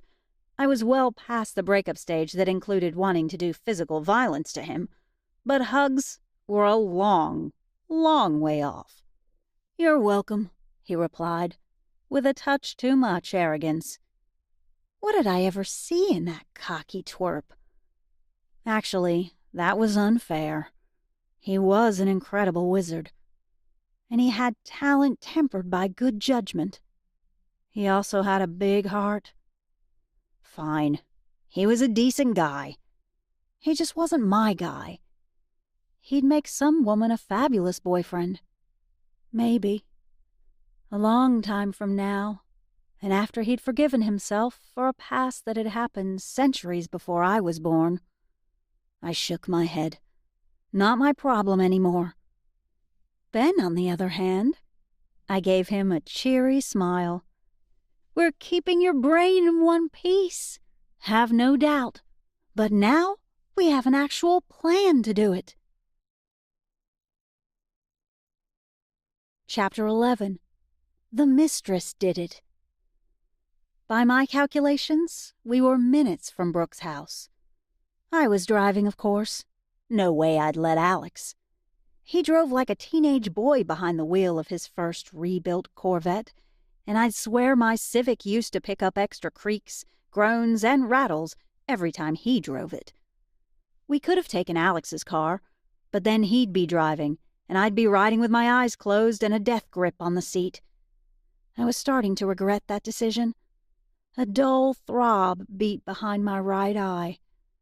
With me occupied driving, Ben and Alex had been left to their own devices. Who'd have thought two supposedly grown men could bicker so well, and so long? They might disagree with my characterization, but it was absolutely bickering. Like two siblings trapped in a small car together for a lengthy road trip. And they weren't even sitting together. Ben was in the front seat, Alex in the back. Can you guys drop the whole memory wipe debate? When I didn't hear an immediate and unconditional agreement, I raised my voice and snapped. Seriously, stop! They made grumbly, discontented noises, but then they shushed. Ben, long story short, the society isn't keen on making any kind of sweeping change, especially at a speed faster than a snail's pace. And Alex, you'd argue till you turn blue too if you thought your memory was going to be wiped. Except for a few moments in Alex's past that he'd love to not remember. But that was something I would never bring up in mixed company. On second thought, not something I'd bring up, period. Which went right back to one of the many reasons Alex and I never had a chance. An inability to be totally vulnerable to the other person. Poor communication was the cherry on top of that sad Sunday. A mile ticked by in silence. In case you were wondering, Alex said, Richard's a vamp. Huh. I've never had a hard time spotting a vampire. If something's off, look for the enchantment. Alex frowned at me in the rearview mirror. How long have you been a witch? It sounded mean, the constant picking and poking, but Alex's comments came from what he thought was a good place. Per him, I could be an amazing witch if I'd just pick up my training a notch and get a new mentor. He really wasn't fond of Camille. But I wasn't always sure I wanted to be an amazing witch. Camille was a competent witch, and a heck of a lot happier than some of the bigger, badder names in the biz. Glancing in the mirror, I said, I've been a witch for 10 years, as you well know. That's nothing compared to how long you've been fiddling with magic. So shut it. Alex didn't look put out. Why would he? He'd made his point. Ben turned all the way around in his seat to look Alex square in the face. Vampires are a thing? Neither of us replied. Ben turned to me and said, Vampires can do magic? And there was that nasty throb behind my right eye again. Not like you mean. Richard purchased a charm of some sort to mask his true nature. I looked in the mirror and narrowed my eyes at Alex. Yes, Alex. Probably from a witch. You don't practice enough. Alex pointed to a large house on the right. That's Brooke's house. Who's placing bets the mistress is the killer? I perked up. Solving a murder was so much better than dissecting my faults. Murder is usually about money or love, right? I pulled into the drive. The butler, PA, doesn't have either of those motives that we know. But the wife might have both. Although I'm not feeling the love for Lydia as the killer. I don't doubt she could do it, but she seemed legitimately upset about losing the father of her theoretical child. And I have to say that if I were guilty of killing my spouse, I'd make more of a fuss over his death than the loss of his sperm, or whatever she needs from him to procreate. I put the car in park, then glanced at the guys. Ben looked wide-eyed, and Alex was grinning. What? Don't tell me you both weren't thinking the same thing. Alex shrugged. Ben opened his mouth, shut it, then just shook his head. So is that a yes or a no on the mistress? Alex asked. She's looking pretty promising from the love or money angle. I glanced at the spacious home on our left. Mistress implies financial support, right? So who's paying for the house? How does Chalmers' death affect Brooke financially? And love? Ben asked. I paused with my hand on the car door handle. Ah, awkward. My suburban background was leaking into my witch life yet again. Sex didn't necessarily lead to an emotional connection, and golems were particularly pragmatic in those matters. How about we leave that one open until we meet Brooke? If my ears didn't deceive me, Alex was snickering as we exited the car. He knew me too well. 3 women, 1 man. I couldn't imagine how there wouldn't be emotional conflict of some kind. I slammed the Civic's creaky door. You know what? Yes. If you guys can vote for an imaginary butler, then I'm saying yes on the very real mistress. Usual stakes? Alex leaned against the Civic and cocked his head. I hesitated, not because I didn't like a little side bet, but because I was pinching my pennies these days. In deference to your obviously straitened circumstances, moonlighting for extra cash as you are, I'll put up my usual against one favor. I wasn't terribly invested in Brooke as the murderer. I hadn't even met the woman yet, but I could use the cash if it happened to be her. The usual was enough for a deposit on a new place. And one favor, it was a reasonable offer. I get veto power, and you know I'll use it responsibly, so don't even argue. I raised my eyebrows. Deal? Deal. He pushed away from the car and dusted his hands off. Let's do this. Ben walked around the car to join Alex and me. Same plan as before? Yeah. Alex looked over his shoulder as he walked to the front door. Speak only when you're asked a direct question. Otherwise, I'll deal with her. I don't know Brooke personally. She's new to the area. But I do know that she's a vampire.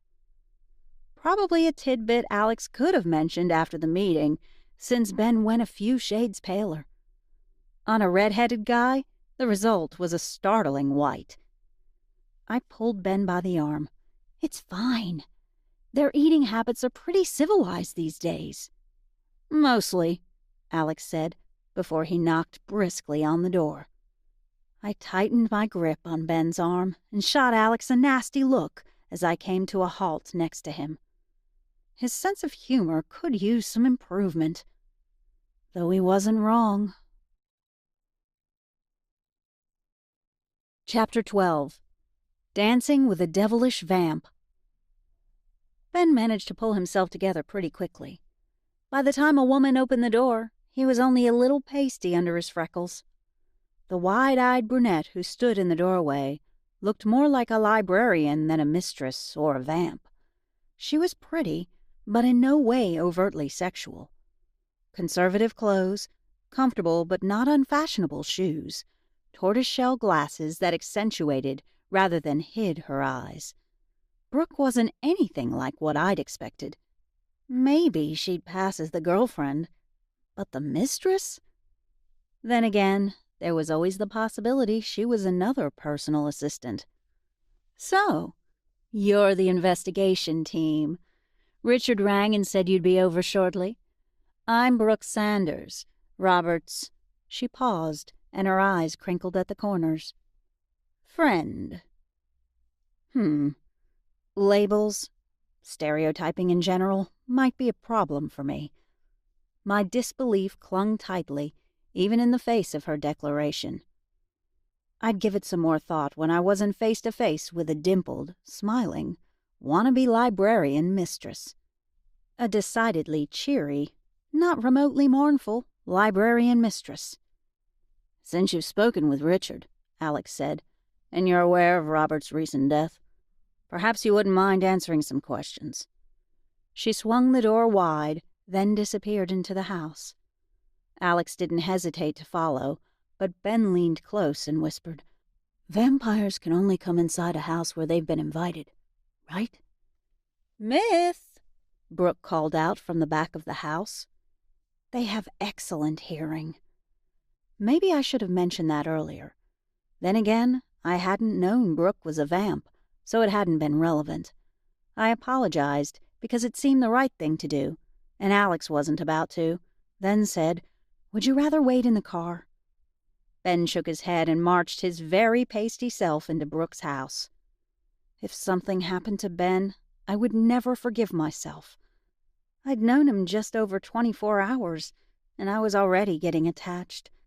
I blamed our brief but intense connection on when I'd used my witch side on him. Alex wasn't wrong that my studies could use a little more focus. I shook my head and followed behind Ben. As we walked through the house, I couldn't help thinking Brooke's taste was oddly similar to my grandmother's. Too much stuff, crammed into too small a space. Well-dusted figurines lined up on shelves.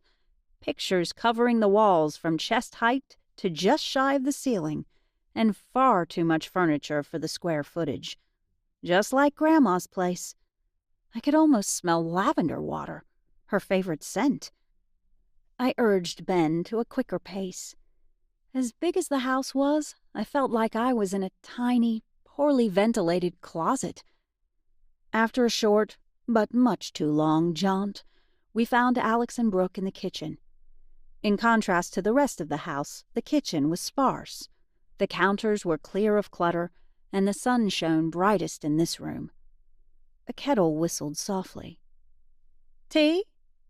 Brooke shut off the burner and then opened a cabinet full of tea tins. "Or coffee?" Alex declined. I shook my head, and Ben just stood there looking a little like a mouse caught in a corner by a very watchful cat. I nudged him, and he blinked, then shook his head. "What did Richard tell you?" Alex's gaze followed Brooke as she fixed a cup of tea. Ben and I were left to stand awkwardly on the fringes of the kitchen. Not cool. I pulled out a chair and sat down, uninvited, at the kitchen table. When Ben shot me a worried look, I shrugged. "Have a seat. Kowalski, isn't it?" Brooke flashed way too many teeth at him, displaying a beautiful, completely fang-free smile. Ben's eyes narrowed. He eventually joined me at the kitchen table, but not until he'd held Brooke's gaze for just long enough to say, "I know what you're playing at, lady." It seemed he didn't like to be taunted. Not bad for a guy who'd just learned about vamps. Maybe even a little daring. Brooke joined us at the kitchen table with her tea. "I know Robert died in a suspicious manner, and I know you bunch are looking into it." She pinned first me, then Ben with a sharp look. "Except you two aren't exactly society enforcers. And a burial?" Her gaze drifted back to Ben, where it lingered. "How interesting. And on top of what's already been done to the remains, I'm surprised you made it out of Lydia's house in one piece." Ben did an excellent job of not speaking. He didn't utter a peep. Better than I'd do if someone accused me of professional incompetence. And that was the second time the alteration of Robert's corpse had come up. Lydia had asked, and not only was Brooke now bringing it up, but someone, P.A. Richard, had obviously thought it important enough to mention to her. Lydia had concerns about the handling of Robert's body, but Mr. Kowalski was only fulfilling what he believed to be the wishes of both the deceased and his loved ones. Since Alex was hardly one to explain himself, and definitely not the sort to defend a third party, especially to a suspect, he had to be using that tidbit to elicit information. Or maybe he just liked Ben. Nah. Well, his intentions are hardly relevant. Brooke's gaze flitted from one of us to the next until she rounded the table. "You don't know, do you? Lydia's been after Robert for a child for decades. She'd finally convinced him to give up the goods. And now this." Alex narrowed his eyes. "You're saying it's possible to retrieve enough material to create a child after death?" "Certainly not when the body's been embalmed," Brooke shrugged. "But for the embalming, I'm sure she'd have tried." The woman is desperate for a child. Just look at the way she treats that assistant of hers. Like a highly paid servant? But I quickly quashed the uncharitable thought. Lydia had shown some small amount of warmth toward Richard. Since golems were known for being emotionally distant, and Lydia had the appearance of being especially so, the brief display had been noteworthy. "Do you know if Robert left for his trip?" Alex asked. Yes. Richard mentioned you'd be asking. And no, I haven't a clue. I'm not his keeper, and I wouldn't expect him to check in before he boarded or when he arrived. I doubt he even does that with his love muffin." "Love muffin?" Alex asked, with a carefully controlled expression. Even so, I had to bite the inside of my lip to keep a massive grin from spreading across my face. Alex Valois was the last man on the planet I'd expect to utter those words. Brooke grinned, again flashing a broader smile than any vamp should. "That's his darling Abby. She adores it, as if being named after a pastry is somehow endearing."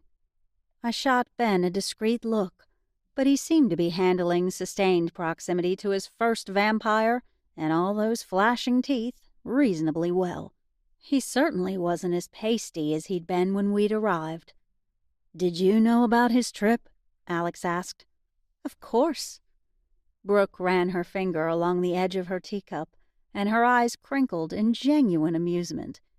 "He came by for a little fun the night before," which he frequently did before traveling more than a few days. Now that I'll miss. "But not the man?" The question slipped past my lips. Goth girl finally speaks. "No, Star, I certainly will not miss the man. Robert and I shared a mutual desire to regularly scratch a particular itch. No more. No love lost, but that was hardly reason to kill a man, though she certainly could have damaged his tattoos after they'd had sex. Could those small slices have been made with vamp fangs? You're not going to ask who I think is responsible for his death?" Brooke removed her glasses, and her entire demeanor shifted subtly, as if removing the glasses meant she was no longer the playful, sexy librarian. Of course they were a prop. Foolish of me not to realize immediately. I'd yet to meet a vamp that didn't have exceptional sight. Alex leaned back in his chair and crossed his arms. "Would you tell me if I did?" "Probably not." She twirled her glasses. "But it wasn't me. No Robert. No fabulous sex. Everything they say about golem men is absolutely true. Oh, and no more shares in his lovely company. He's so sentimental." She winked at me. "Every anniversary I get a nice little pile of stocks." I checked my watch, more for a place to look than anything else, but it was later than I'd realized. We still had to pick up supplies before we hit Camille's place at midnight. Alex stood up. "If you think of anything else that might be helpful, you know how to contact me." Brooke didn't bother to stand. She leaned back in her chair and delivered a sultry look aimed at Alex. "If I do call, you can be sure it will be about something much more interesting than Robert's death." Once the three of us were outside, the door closed behind us. Ben said to Alex, "Please don't tell me she was hitting on you 2 seconds after finding out her lover was murdered." I hooked my arm through Ben's as we walked to the car. "Here's the thing about Alex, Ben. Everyone hits on him." In fact, I was surprised that Brooke waited until the interview was over. There'd clearly been no love lost between her and the deceased. "Everyone?" Ben let me tug him toward the car. "Let's just say I'm surprised you haven't already." I patted his arm, then climbed into the driver's seat. "You guys ready to do some late-night grocery shopping? We need some fake dead people ingredients." Chapter 13. Cooking up a corpse. "That does not smell like a dead person. That smells like bread." Alex looked appalled by the admission, and I was disturbed by the fact that he wasn't wrong. "Wait for it," Camille glanced at her watch. Any minute now. She walked to the stove and wafted some of the venting hot air toward her. From the expression on her face, I figured the smell wasn't pleasant. Then it hit me. A sickly, sweet smell that bore no resemblance to baking bread. Oh. Ben's face took on a pinched, pained look. I know that odor. Camille flipped on the vents and started rummaging in her cupboards. She pulled out a small tub of vapor rub and chucked it at me. I'll get some candles going. Why don't you guys wait outside for the rest of the baking cycle? The odor dies down once it's done. Who would have thought the handful of ingredients we'd picked up earlier could smell like baking bread or decomposition? That was the beauty, or in this case, the odoriferous wonder, of magic. My nose hairs curled with my disgust, so I followed Camille's advice and went outside. The guys were about a split second behind me. Even in the yard I could smell it, probably because those scent molecules were clinging to the inside of my nose. Without dwelling on the disgusting concept too long, I dabbed a little vapor rub under my nose. Ben caught the small tub I'd lobbed. I'm surprised the neighbors haven't complained if this kind of thing happens often. When he was done, he offered it to Alex. Alex declined. I suspect it's not normally a problem. In my experience, most concoctions aren't quite so noxious. We have a few more minutes, so how about a recap? I let myself fall down onto my favorite squishy lounger. Pros and cons of each of our suspects. Okay. Alex pulled 2 deck chairs close, then sat down in one. Since we've only got 3 reasonable suspects so far, we can start with them. Lydia, Richard, and Brooke. Ben looked intrigued.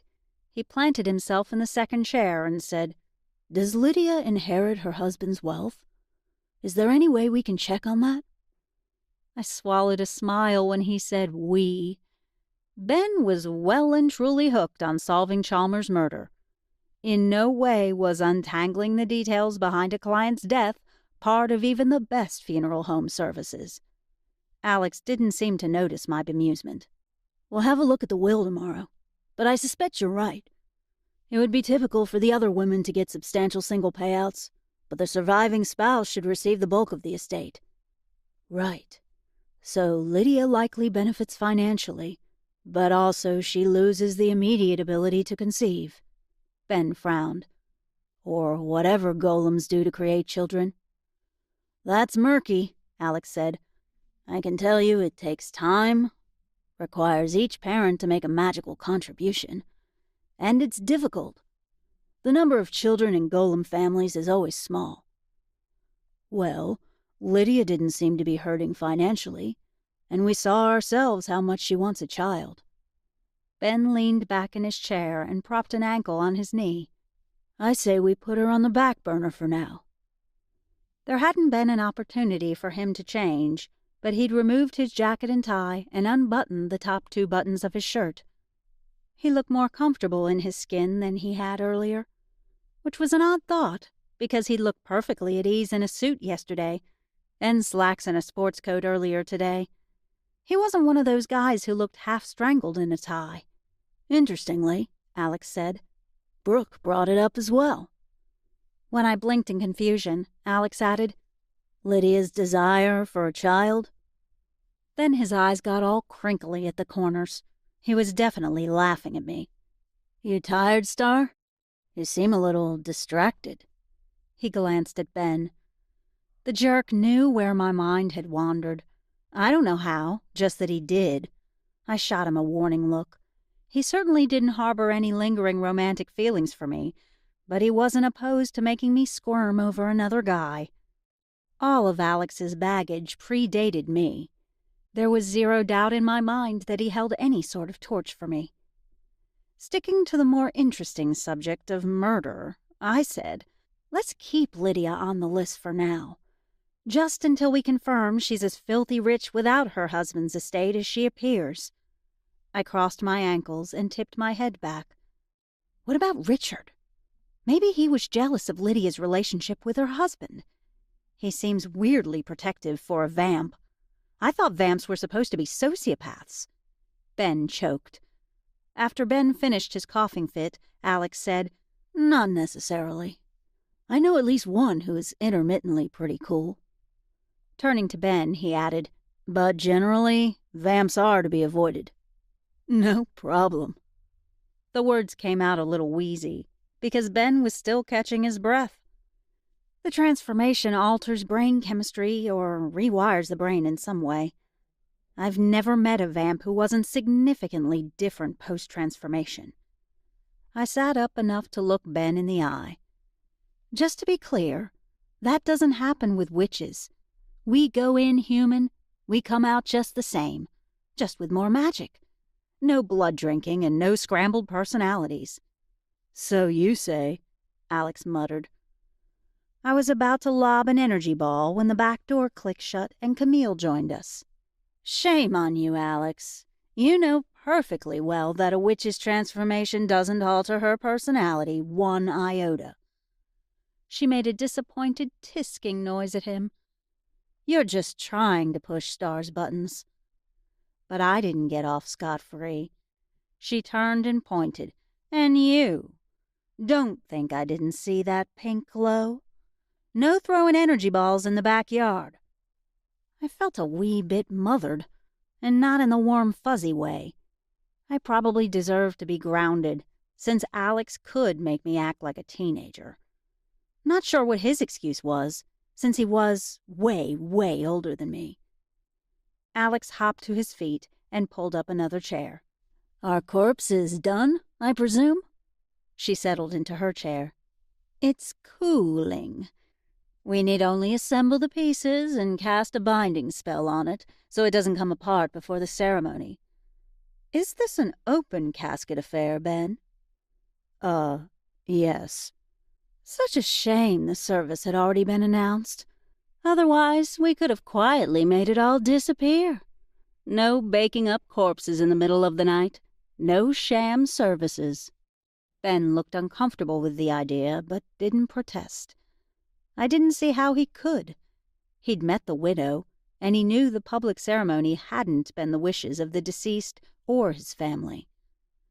"Should we be talking about," he lowered his voice, "witches, vampires, corpses, that sort of thing, in your backyard?"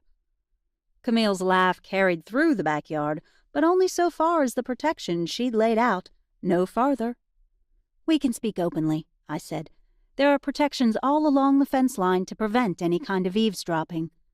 I crossed my arms behind my head. But back to our suspect list. I say Richard stays on the list just because he's weird. Vamps don't usually work for golems, do they? "Since vamps have oversized egos," Alex said, "they don't usually work for anyone but themselves, if they have a choice." "Ah, he's not broke." All three of us turned to Camille, and she smiled. "I have sources, too. Richard Fox had money as a human, and he's hardly broke now, even by vamp standards." "Then it's definitely odd that he's working for a golem," Alex said. Ben settled back into his chair, his concern over vampires and nosy neighbors apparently allayed. "And weird that he's a PA. You said vamps had oversized egos, which seems like a bad thing for an assistant. You can't get much lower on the totem pole than a PA, in my experience. Any chance there's something between Lydia and Richard?" "That's an odd match." I couldn't recall the exact dynamic between the two, but I don't think they're lovers. "No. Give me a second." Alex leaned forward and rested his forearms on his thighs. I'd forgotten how he did that. Pulled up memories like they were filed away in a drawer. "He was more like a puppy than a lover. And she—" He looked up, and I saw a glint of satisfaction. And just a split second later, I got it. "Oh, no. That's messed up." Ben looked back and forth between us. "How about you fill in the rest of the crowd?" "Motherly." Lydia was motherly. Not in the human sense, but for a golem. The icy, cold, controlled woman we met didn't blink at her husband's death, was only put out by the inaccessibility of his baby-making juice, and only showed warmth for one person during our meeting. Her assistant. I shook my head. Not that I can blame her with a husband like this Robert guy. I felt a twinge of conscience for speaking ill of a dead man, but holding out on creating a little golem kid, the one thing Lydia actually wanted, and that on top of his women on the side. Yeah, the dead guy wasn't leaving me with much to admire. I can't say I saw that. Ben paused, then asked Camille, "What do you know about Richard's life before he was turned? You said he had money?" "Ah, yes. He was a trust fund kid. Oil money, I think. His parents died shortly after his transformation, and he inherited their estate." Alex frowned. "Wait, you're saying he's still living under his original identity?" Camille nodded. "He was turned about 5 years ago, when you were off on one of your European jaunts. He's kept a low profile since." Alex unclipped his cell from his belt and flipped it open and then shut. "No signal. Can I use your phone?" Camille gestured at the house. "In the kitchen." Alex excused himself. After about 5 seconds of perplexed silence, Ben said, "I don't get it. He was on the list primarily due to proximity. He knew Chalmers' plans, had intimate access to the family. But what does he gain by Chalmers' death?" "Revenge?" But as I said it, it didn't feel right. "Not on Lydia's behalf," Camille said firmly.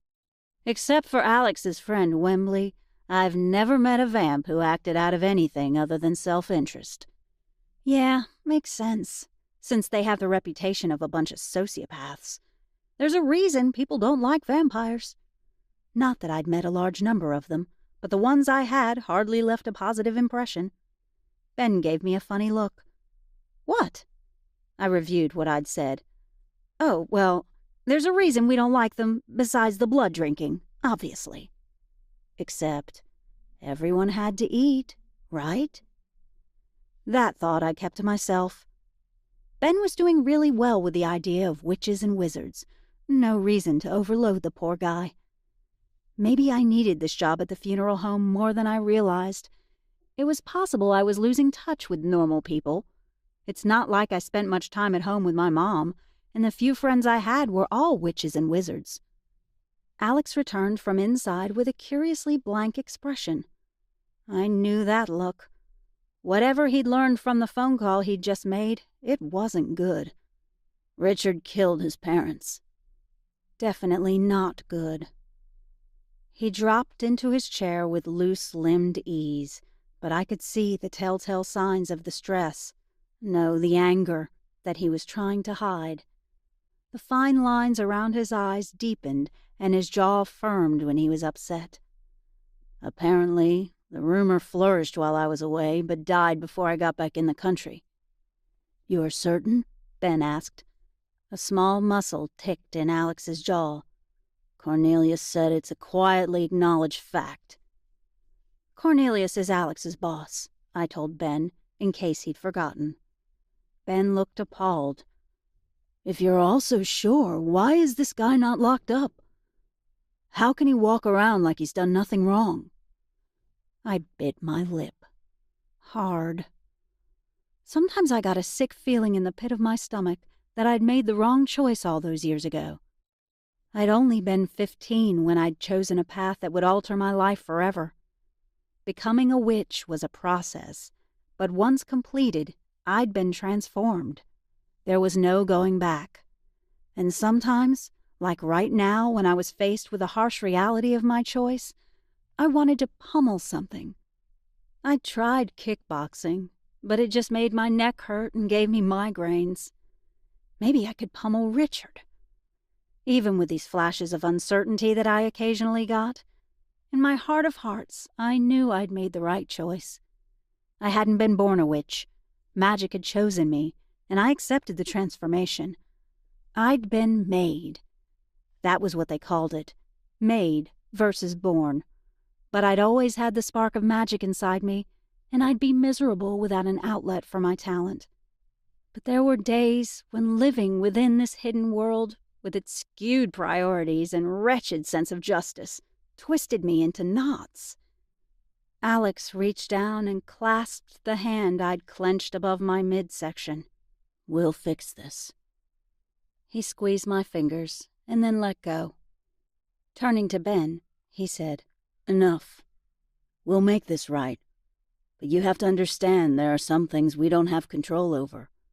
It's just the way it is, and change comes slowly." Ben blew out a long breath. "Yeah." He caught my eye. "I'm sorry. How can I help?" I turned to sit crosswise on the lounger so that I was facing the group. "We need evidence. Or we kill him." Alex spoke as if those words didn't carry any special weight or meaning. A dead Richard Fox sounded pretty appealing right now, but I couldn't put that kind of burden on Alex. I knew what kind of demons, what kind of guilt he wrestled with on a daily basis. "No. We build a case and we pitch it to Cornelius." Camille sat up straighter. "Lydia, she's your case. With her connections, she is a golem after all. She's perfect. She wanted a child from her husband, and someone took that away from her. Convince Lydia that Richard was out to steal her child, and she'll pitch holy hell to see him pay for her husband's death." Ben held up his hand. "I get that there's evidence, somewhere out there, that Richard killed his parents, and if he killed once, he's more likely to kill again. But he had a clear financial motive before. What's his motive for killing Robert Chalmers?" Camille, Alex, and I shared a look. It had been obvious to us, so obvious that I started to wonder how Lydia could be so blind as to not see it. But unlike Ben, I'd been living in this world for almost 10 years. I knew more about how the enhanced community thought and acted. Richard was protecting his relationship with Lydia. As the words left my mouth, the nasty knot in my stomach tightened. Normal people had arguments, disinherited family, refused communication with friends, maybe even slugged someone they were hacked off at. Normal people didn't murder other people. Then again, Richard wasn't exactly a person, normal or otherwise. Protecting his relationship with Lydia from what? Ben looked genuinely confused. Until he didn't. Suddenly he looked appalled. "Wait, you're thinking that he made sure the body would be embalmed so Lydia couldn't retrieve whatever she needed to have a child?" Alex nodded, and Camille said, "You've got it." "That makes no sense. Why not just cremate him if that's the case?" Camille and Alex shared a look. "What?" I asked. "That actually seems like a good question." "No greater insult than for the remains to be buried," Camille said. Alex inclined his head. "Except to be embalmed and then buried." Spite? No one's ego was that big, except I was clearly wrong and someone's was. "That's insane." Ben choked. "And killing someone isn't? Also, how does a child play into all this? How could a child hurt Richard's relationship with Lydia?" Ben blinked. "You weren't kidding with the sociopath thing, were you?" "Not kidding," Alex said. "I think you're right, Camille. With Lydia's influence behind an accusation, I should be able to get Cornelius on board. And with Cornelius on board, we can get a witch-supervised confession." I cringed at what that meant. Some witch trawling around in the nasty goop of Richard's twisted head and turning the mental thumbscrews until he confessed. Then the weight of that confession weighed as truth or lie by that same witch. All I could think was, not it. And Alex wondered why I didn't want to work for the society. Yuck.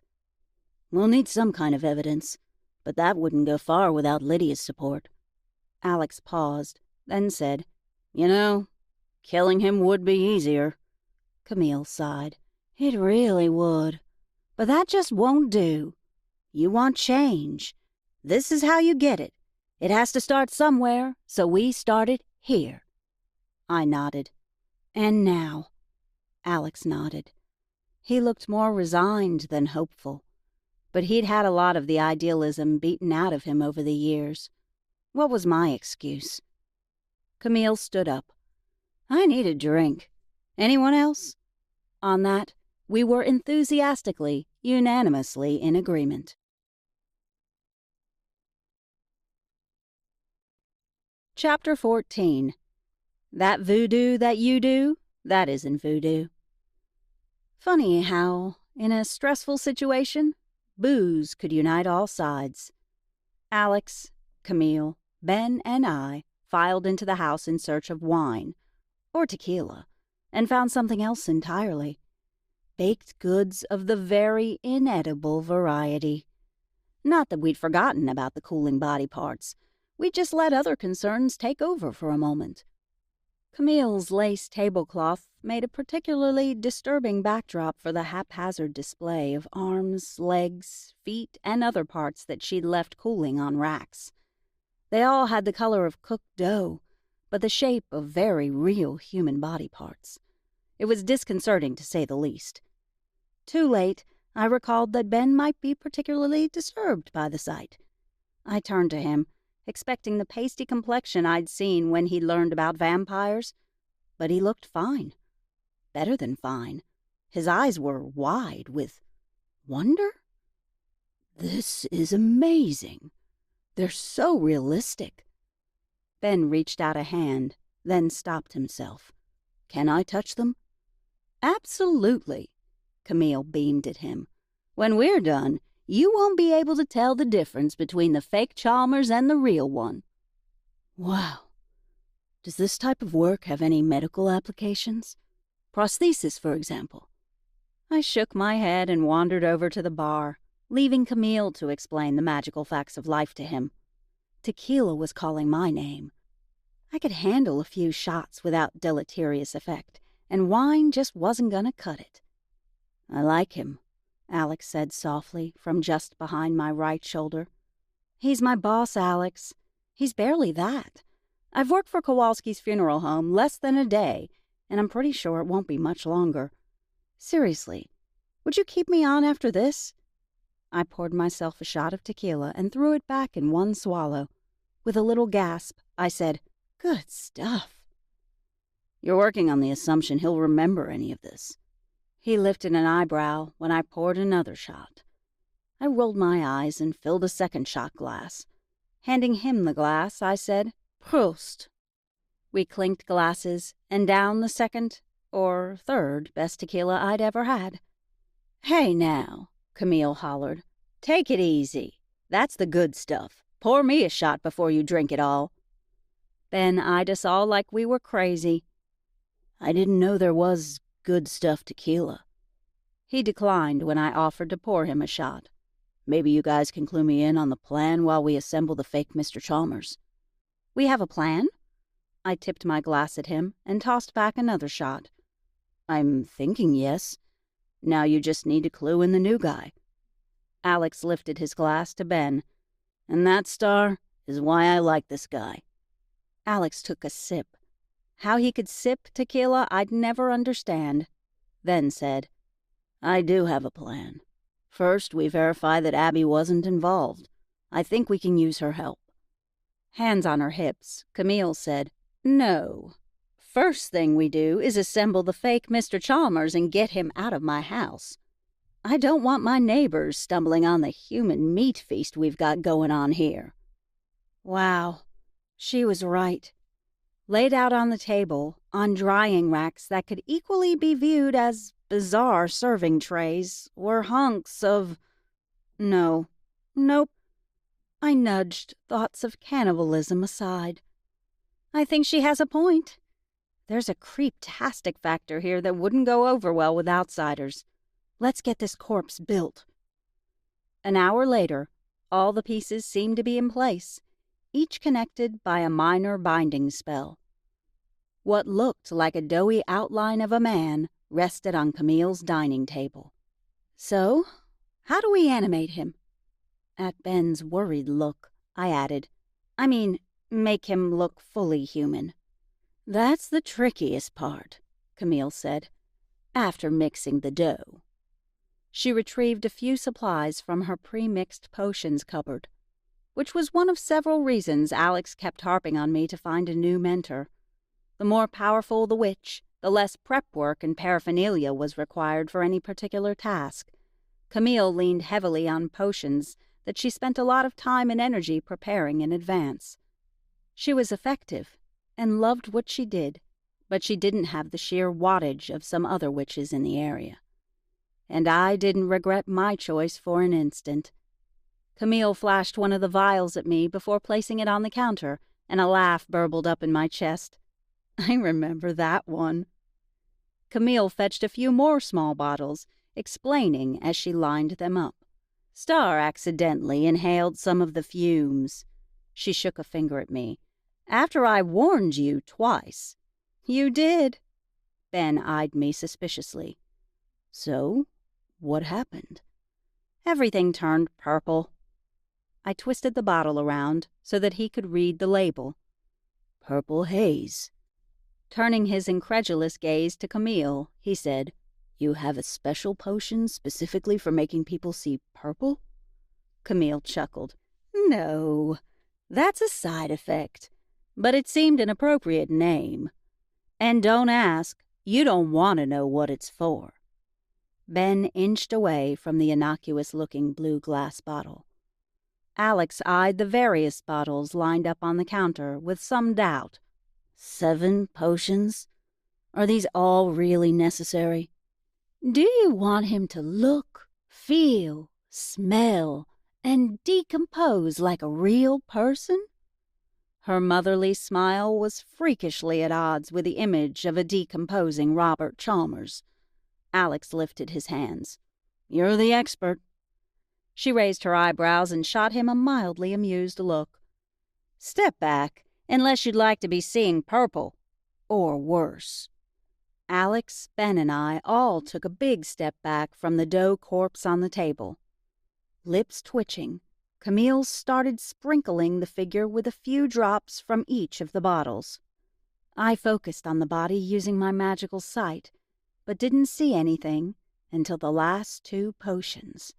First, the body glowed with a mellow amber light, the color of Camille's magic.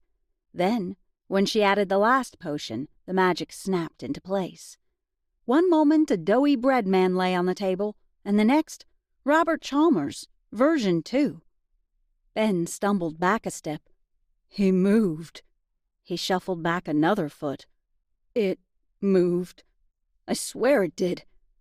Is this like that voodoo zombie thing? Are we going to be putting an undead man in the ground?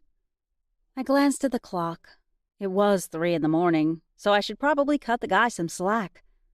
Who was I kidding? He'd discovered magic, witches, vampires, wizards, and replicated corpses in less than a day. He was doing pretty good. Camille beat me to the punch. First, voodoo isn't really what we do. Camille was all about the truth, so she added, not usually. Ben wasn't looking particularly reassured. I quickly added, it's not alive, wasn't ever alive, never will be alive, and therefore is not undead. It moved. Ben glanced at Alex. Right? It did. I gave him a sheepish look. But I promise it won't again. I might even have been telling the truth. From what I'd seen, the corpse had twitched in its first moment of pseudo-life and then fallen lifeless to the table. I glanced discreetly in Camille's direction, and she gave me a little shrug. Not helpful. After a few seconds, Ben rubbed his eyes. Right. I'm not riding in the back seat with it. Actually, any chance he'd fit in your trunk? Alex eyed the corpse and then clapped Ben on the back. We'll make it happen. Without too much fuss, Alex wrapped Chalmers 2.0 in a sheet Camille provided and threw him over his shoulder in a fireman's carry. I made Ben wait in the house until we had the body packed away in the trunk. Good thing I did. because Alex and I had to do some twisting and jamming to squish Chalmers' big body inside my Civic trunk. I had to keep reminding myself it was like a huge loaf of human-feeling bread, not an actual human. And I really didn't want to linger on what it looked like Alex and I were doing. If one of the neighbors got a good look, which they wouldn't because magic, but if they did, they'd definitely see Alex and me struggling with an uncooperative corpse wrapped in a sheet. Suburban neighbor fail. Once the trunk was firmly shut, I retrieved Ben, and the three of us set off for the funeral home. I swallowed a giggle as Camille waved goodbye from the driveway. Ben looked over his shoulder and waved back at her. I feel like I'm leaving my grands after a holiday meal. And then I did giggle, because that was exactly how I felt. Fake body in the trunk notwithstanding. I drove exactly 2 miles above the speed limit, stopped completely at all stop signs, and popped a few breath mints in case I still smelled like tequila. Not that I wouldn't pass a breathalyzer. It was incredibly difficult to intoxicate a witch with drugs or alcohol. 4 tequila shots had the same effect on me now that half a glass of wine had when I was a 15-year-old human kid. And those shots had been hours ago. But I wasn't going to give any cop running around looking to fill some traffic ticket quota an excuse to stop us. Having a corpse in the trunk, even the fake kind, was an exceptional incentive for safe and legal driving. When we arrived at the funeral home, I sent Ben ahead to unlock the door while Alex and I unstuffed fake Chalmers from the cramped confines of my trunk. The less Ben saw of me manhandling a corpse like it was no big thing, the more I could cling to the fiction that I'd still have a job when this was over. A few minutes later, and Chalmers 2.0 was stashed next to the real man in cold storage. It was eerie how alike they were. Of course, the fake version didn't have that sucking void clinging to him. Now that I knew it was there and what to look for, it was easy enough to see. We needed to get the real Chalmers disposed of quickly, because it couldn't be safe for him to linger around as he was. As we filed out of cold storage, I said, "Time to head home, to get some sleep." I turned to Ben. "And don't you have work in the morning?" Ben glanced at his watch. "You mean in 4 hours? Theoretically, but I don't have any client appointments booked until late afternoon. What about the real Robert Chalmers?" Alex pulled out his car keys. "He's fine locked in your cold storage for the night. With a good outcome on the Richard front, I suspect Mrs. Chalmers will choose to have you properly dispose of the body." Ben nodded, but he looked out of it. "Are you safe to drive?" I could easily drop him off at home. What was another hour of missed sleep in the grand scheme of things? If it meant making sure Ben arrived home safely, I'd skip out on sleep entirely. "No, I'm good. My place is just around the corner." He rubbed his eyes again, then caught my worried look. "Really, I'm fine to get home. But thank you." I nodded uncomfortably. I wasn't exactly the motherly sort, so it made me itch that I was feeling motherly. Not motherly. Protective. Ben's gaze narrowed. "I'm with you guys tomorrow, until this is cleared up." "Yeah." Alex stretched out his hand. "Good working with you today." Alex never shook hands. Most of us enhanced folks didn't. He really did like Ben. Or he was trying to get a read on him. Much more likely. Enough with the speculation. I needed to get some sleep before I could trust myself to differentiate between healthy suspicion and paranoia. I did a quick calculation. Alex always got at least 6 hours of sleep when possible, and I knew the trouble he had when he skimped. Unpleasant trouble. Potentially much worse than unpleasant. In other words, he didn't skimp when at all possible. All of which meant that we shouldn't meet until midday. "Meet at Camille's at noon?" I asked. Everyone agreed, and we went our separate ways. On the way home, I tried not to consider the fact that unless I pulled a rabbit out of a hat, today might be Ben's last day to remember magic, vampires, wizards, and witches. Chapter 15. The Plan. "Did you love him?" Alex asked from his seat at Abby's kitchen table. Except it wasn't Alex. It was some guy who looked like him. It couldn't be Alex, because the man I knew didn't talk about love. I'd never heard the word pass his lips. And this was a guy who I was pretty darn sure had loved me, insofar as he was capable. Still did, if I had to guess, just not in a romantic way. What had gotten into him?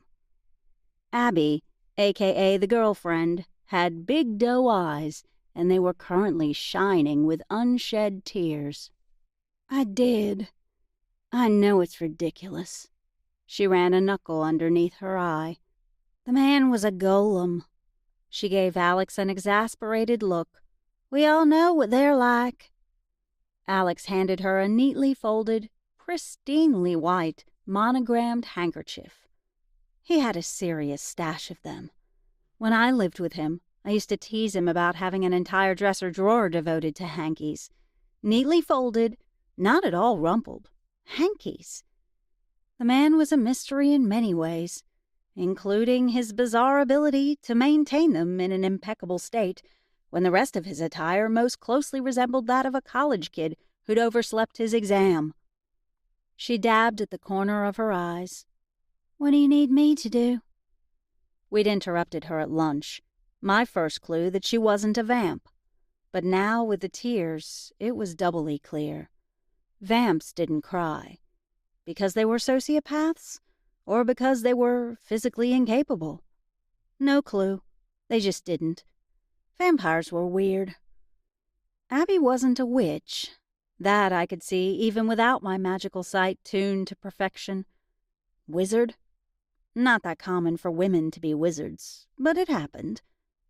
Alex leaned forward on the table. "We're looking for a confession." Abby pressed her lips together and shook her head. "I'm not a witch. I can't dig in his brain for the truth." I casually shifted in my seat so Ben wasn't in my peripheral vision. I had no desire to catch his response to that particular factoid.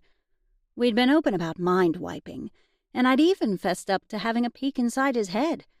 But what Abby described was so much more invasive. I didn't like the idea of him envisioning me doing that. Not that I could pick out truths from an unwilling mind. Not yet. That was all part and parcel with honing my magical sight, and I wasn't exactly practicing that skill like I ought. "We just need you to be exactly who you are. A grieving woman who's recently learned the man she loves has died," Alex said. "Right. I'm not an idiot, Alex. You want me to add a little persuasion to the mix. Am I right?" Alex's expression froze, just for a split second. Then he said, "That's up to you." If I hadn't been looking for it, I'd have missed the flash of unease. Anything that reeked of compulsion made Alex uncomfortable. And what was persuasion but a mild form of compulsion? Or so he'd said to me at some point. The mention of persuasion at least gave me a good guess as to what Abby was. A coyote. A trickster with the ability to manipulate perception in small degrees, especially when the subject wasn't expecting it. Persuasion was a little like sleight of hand. Know what to look for, and all the magic is gone. Finally, Abby said, "Okay, I'll do it." "For Robert?" She sniffed. "I swear, this is all Lydia's fault. She had more love for that kid than she ever did for Robert." "That kid? You mean Richard, her PA?" I asked. Abby looked at me like I'd sprouted a second head. "Right. That little vamp twerp who runs around chasing after her. The woman wants to be worshipped, and her little vamp servant is the closest she's going to get." She balled up Alex's handkerchief. As if Robert would ever put anyone, let alone her, on a pedestal. He wasn't that kind of guy. No, I couldn't imagine he was, not considering what I'd learned about him in the last day. "Then you'll attend the funeral?" Alex asked. "Mr. Kowalski is making the arrangements." Alex indicated Ben, and Abby's jaw dropped. "A human funeral? With the digging, and the hole in the ground, and the—" She squinted at Alex. "Have you lost your mind?" "No, not yet," Alex replied. "We won't be putting the original Chalmers in the ground." "Ah, your witch has created a replacement." Abby sniffed. Why go to the bother?" With a blandly polite look that I suspected got a lot of mileage, Ben said, "It's been scheduled and announced to friends, family, and co-workers. Canceling at this point would arouse suspicion." Ben omitted the part where he'd originally refused to consider canceling the service for ethical reasons, before Alex and I had convinced him a golem would never consider being buried and couldn't have made the arrangements himself. Too bad, because that part sounded a little better, and it was what got us started on the doppelganger corpse path. "Family? Really?" Abby shook her head and shot Ben a look dripping with condescension. No trace of her grief remained. She was 100% mean girl now. "Give him a break," Alex said. "Once it became clear there were irregularities with the funeral arrangements." "The fact that there was a funeral at all didn't clue you in?" Abby really was embracing that mean girl persona. Alex continued. "Once we discovered the irregularities, we figured whoever had made the arrangements had something to do with Robert's death. All the more reason to allow the ceremony to go forward." Abby gave Ben a disapproving look. "You don't know who scheduled the funeral, and you own the funeral home?" I was starting to see how the dead guy and she might have been a good match. "There are extenuating circumstances," Alex said, with a twitch to his lips. "Do you want to help retrieve a confession and punish Robert's killer, or not?" From the read I was getting off this woman, no way would she miss the unfolding drama that was likely to take place at Chalmers' funeral. Yes, she genuinely cared for the man. And yes, it seemed she did want his killer caught. But she was also a bona fide mean girl in grown-up shoes. I had no doubt she'd derive real pleasure from attending the service and watching all the players of Robert Chalmers' life congregate. "Fine," she snapped. "When's the service?" "Tomorrow evening, 6:30. And as Ben gave Abby the remaining particulars, I realized how awkward a situation he was in. He was discussing the funeral service of a married man with that man's girlfriend, knowing the wife and mistress would be attending. At least if we had our way, they would be. The plan would hardly work without all the players present. Even with Ben's fair complexion, I didn't see a hint of a flush. Maybe delicate situations such as these occurred with some frequency out in Buda, Texas. Not the fake corpse part, of course, but the complex familial dynamics. It was either practice, or Ben was simply a cool, calm, and collected guy, whatever the situation. Or he was really good at faking it. Alex gave Abby a brief sketch of what to expect. We'd gather the players at the funeral, incite Richard to anger by criticizing his grand plan and motivations, push said anger to sufficient heights that he'd be incautious in what he revealed, elicit an explanation of his grand plan without triggering mass bloodshed, hope like heck that Lydia's desire for a child outweighed any loyalty she felt to her manipulative assistant, and finally, record all the above in case Lydia refused to give testimony. No one said it was a good plan. A lot of moving parts and some uncontrollable factors made it a gamble.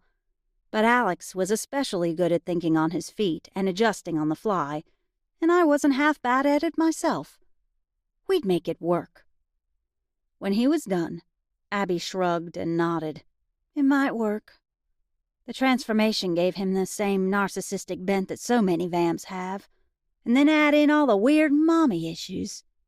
Yeah. It may just work. Her words still held that mean girl bite, but her confrontational zeal had ebbed. I could see the edges of her grief pushing back again. Unlikable as she might be, she cared for Robert. She was likely the only one who had. "Can we count on you to crank up the heat? Make the first accusation?" Alex asked. "Oh, yes. I'll gladly show up and stir the pot. Lydia hates a scene, and she'll despise the fact that her darling Richard put a wrench in her plans. If she wasn't so blinded by his puppy-like adoration, she'd have seen his glaring faults and fired him long ago." She perked up just a little. "This might almost be fun. What about the normals? Wouldn't do to have anyone fall in the crossfire." That last part was delivered in a dismissive tone that made her feelings toward unenhanced humans quite clear. The little, non-magical folk were expendable, but it wouldn't do at all to risk a reveal scandal. Abby was the personification of the society's attitudes toward human life. So long as people like her were greater in number than people like Alex, Camille, and me, then changing the society's laws truly would be an uphill battle. Alex inclined his head toward Ben, who said, "The service begins at 7. Only the principals are being instructed to arrive at 6:30, including Lydia, Richard, Brooke, and yourself. We would appreciate your promptness." She gave him a cold look. "I'm sure you would." Turning a much kinder eye to Alex, she said, "And you'll make certain I'm not a casualty in your little crusade, won't you, Alex?" "I'll put in a word with Cornelius, if it comes to that." Alex was basically promising to take the blame for whatever went down at the funeral. I hadn't been giving it much thought, because unlike me, Alex had serious clout with the society. But Alex was risking repercussions. Alex, Ben, and I had been bouncing along, asking questions, poking our noses in, as if we had the society's seal of approval. But this was no official society case. Alex was freelancing. If this blew up, he could be in real trouble. I sighed. Both of us could. That was a lovely topic to stew on while I rode in the back of Alex's car and clung to the armrest for dear life.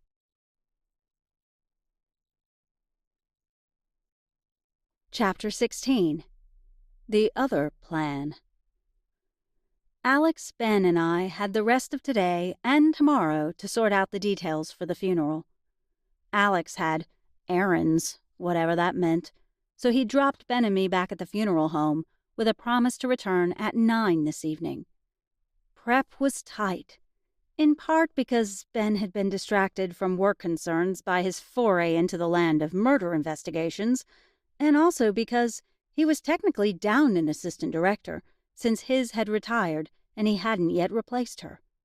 Tight, but doable, he assured me, as we divvied up tasks.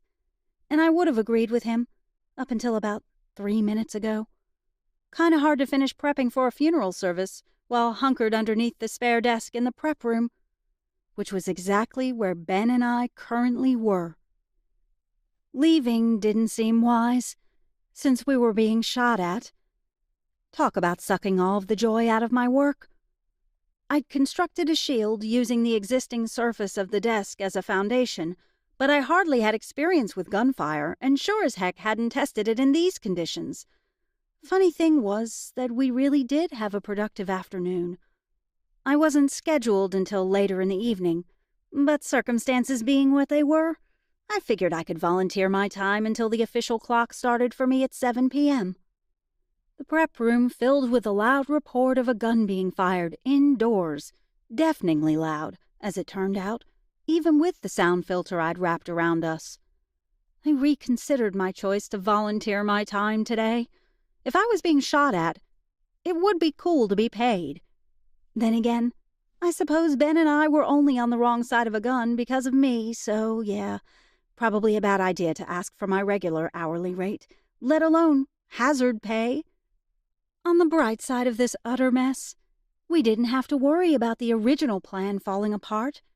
It had always been a bit of a gamble, Lots of moving parts to go awry, lots of people to act in unpredictable ways. But there was unpredictable, and there was showing up at Kowalski's and opening fire on me and Ben. A bullet pinged off my makeshift shield. There was another bright side. My shield was officially battle-tested. If I were all about peddling my wares like most witches, I'd find a way to make some money out of that claim. Probably the more immediate bonus was that it happened to be keeping the sociopathic, psychotic, armed vampire from killing us. "You have a plan?" Ben crouched lower under the desk, his shoulder brushing mine. "Not get shot?" The sound of a bullet ricocheting off metal made me flinch. "He's shooting at the cold storage lock." Ben reached his arm out to point, but I smacked it. "Quit that. I don't know how far this shield extends." I'd used the desk as a foundation, and I knew it covered the entirety of the actual desk. I'd certainly attempted to extend it beyond the metal surface by several inches, but those parts were bound to be weaker. "Now you tell me?" He squished closer to me. He was a big guy, and it wasn't a huge desk. "Any chance Alex will show up early?" He was due to meet us at 9, and last I'd looked, that was over 15 minutes from now. Could be 2 minutes, could be 10. Optimistically 10. Another shot had me rubbing my ears. We really should have discussed a plan B. We, being mostly Alex, because Ben and I weren't exactly battle-seasoned. But even Alex hadn't anticipated a raid of the dang funeral home. I peeked around the edge of the desk, but ducked back when Richard pointed the gun in my direction again. "What self-respecting vampire uses a gun?" I hollered. Apparently I was angry enough to shut off all the logical parts of my brain. A sharp jab in my ribcage was quickly followed by Ben whispering, "Stop agitating the armed man. Vampire. Whatever."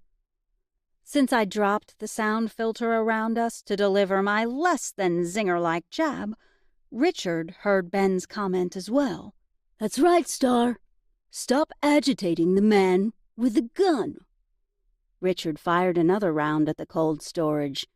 "You could give me the combination and make this a lot easier for yourself." "So you can destroy all the evidence and then kill us? No thanks." It wasn't until I said the words out loud that I realized there was evidence. That was why the sociopath, psychopath PA was here. The original body held some clue that we'd missed. My full mental effort had been focused on remaining calm, not getting killed, and keeping Ben safe. I hadn't been thinking in terms of Richard's motivation, but why else chance this break-in? Another 2 ricocheting shots had more than my ears ringing this time. My brain felt like it was turning into mush inside my skull. I popped the sound filter back up. We needed a plan. We could hang out while Richard blew a hole in the cold storage door, but then he'd be after us. Alex might show up by then. Richard didn't know to hurry because he didn't know Alex was meeting us in a few minutes. But what if Alex was late? "I'm getting a mobile phone," I muttered. Ben shot me a concerned look. "Sorry.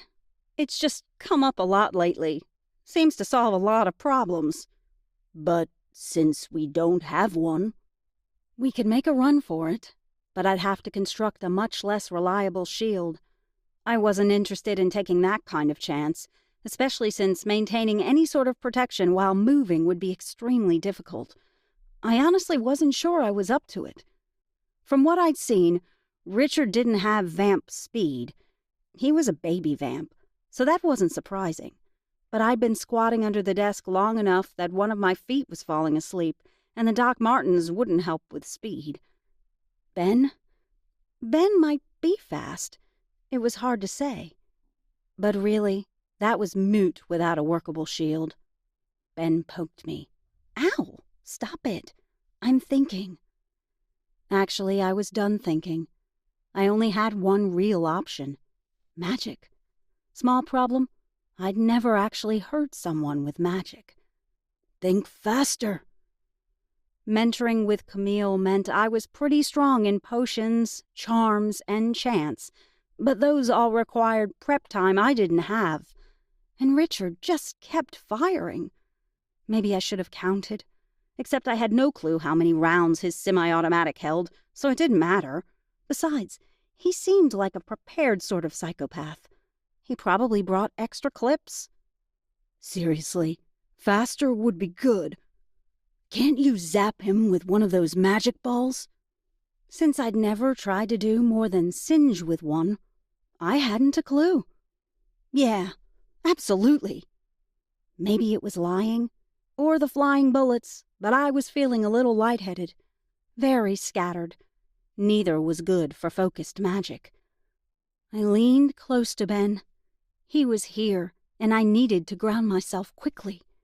And I kissed him. It was an impulse, and my brain was mush from the stress.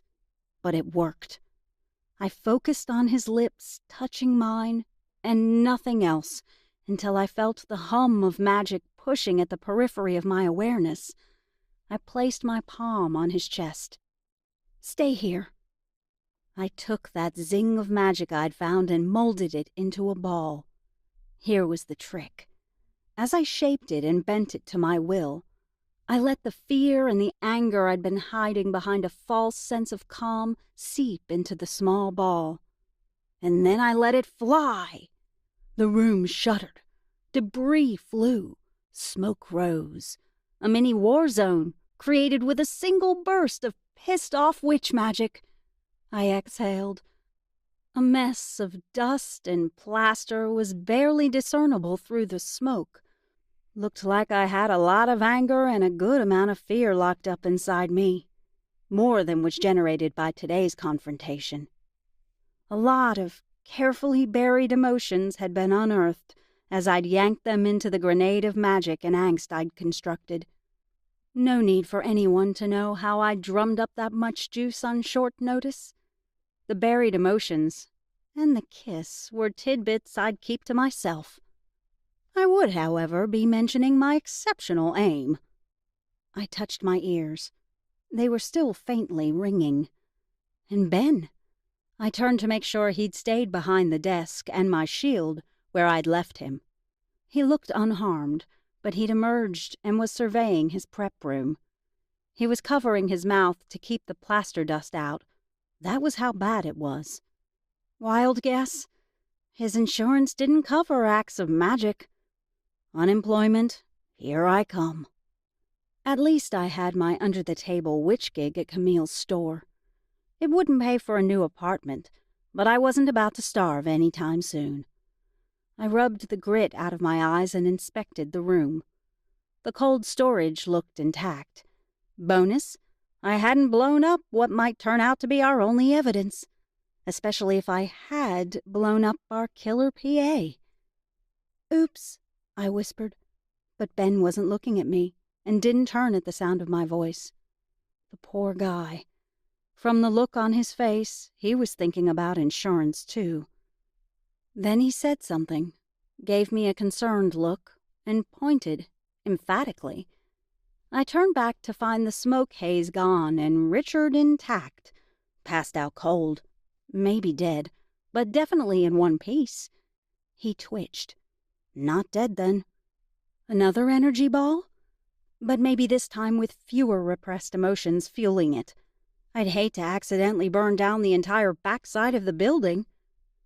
Alex stepped into my line of sight just in time, as I was having the inconvenient realization that I couldn't zap an already unconscious man, even to keep him incapacitated and therefore not attempting to kill us.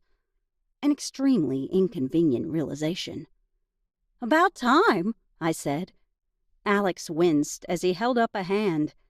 I took that to mean stop, and by the peeved expression, maybe something like, "Stop with the energy balls already." "Is he all right?"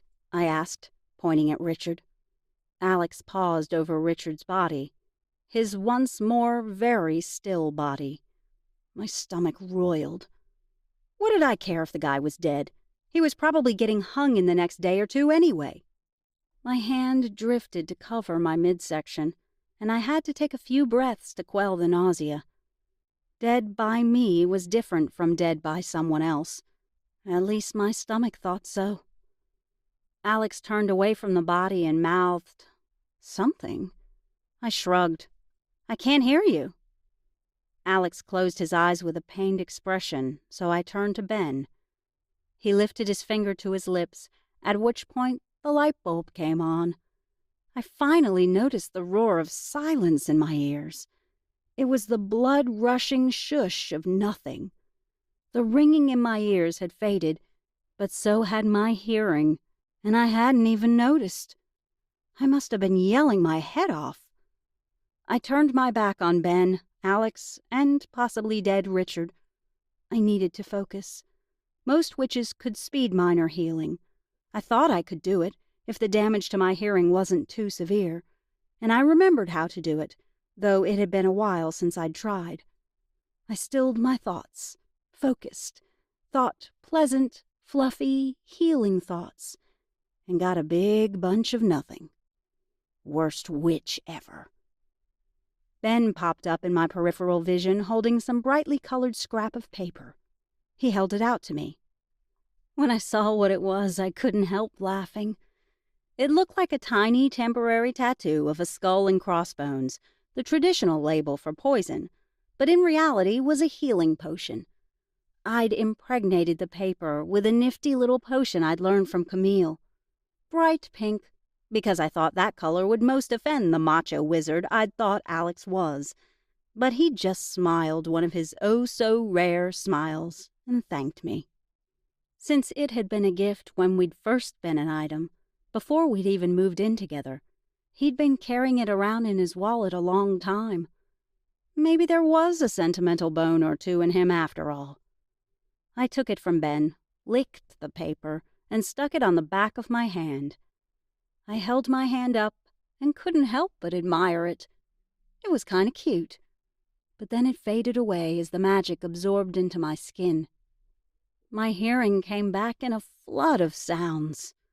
Funny how I hadn't noticed the little noises before. The hum of the cold storage locker, the slight click of an overhead light on the verge of failing. But mostly, I heard Richard's screams of pain.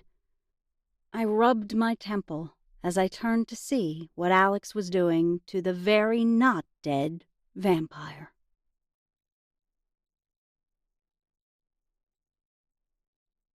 Chapter 17. Bullets, Bad Guys, and Lessons Learned. Richard was a despicable being, even for a vamp.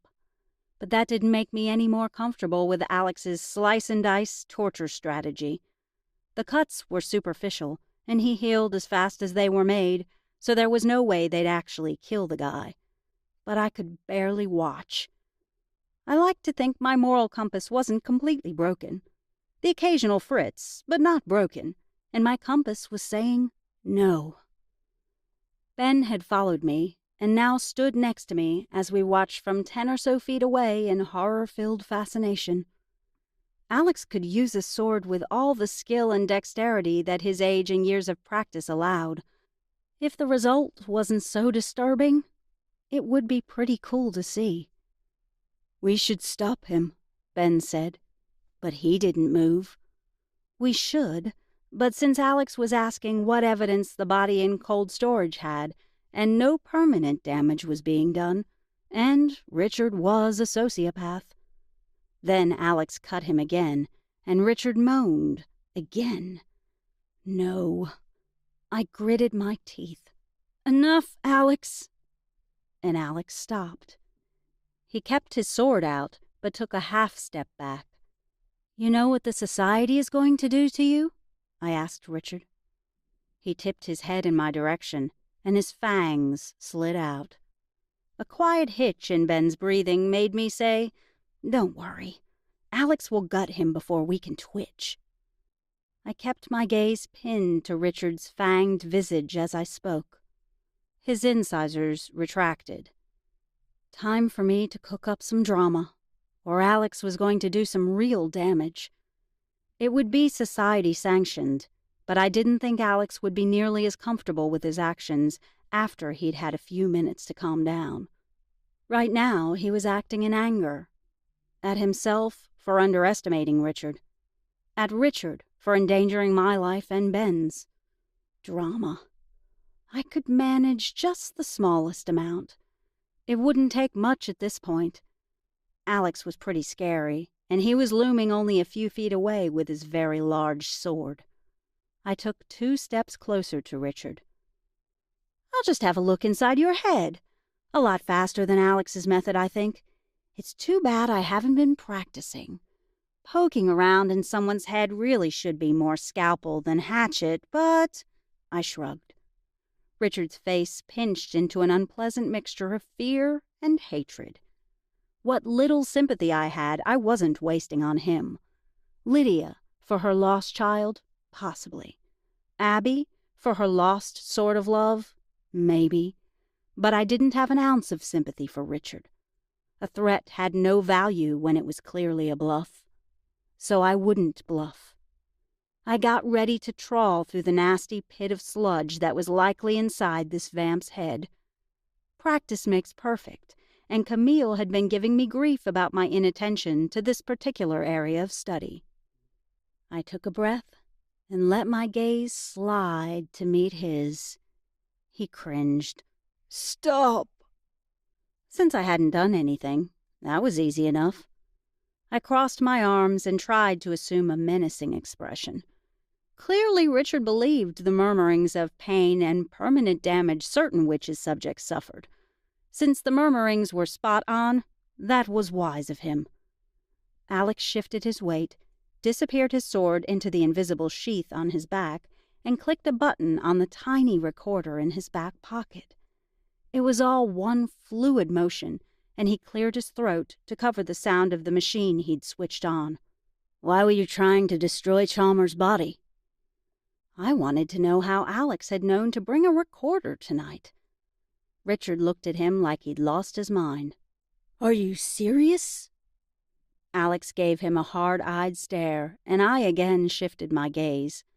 I wasn't even certain I could probe the slimeball's mind with just a look. I'd probably have to touch him. I reached out. "Stop!" Richard shrank back. "Okay, but...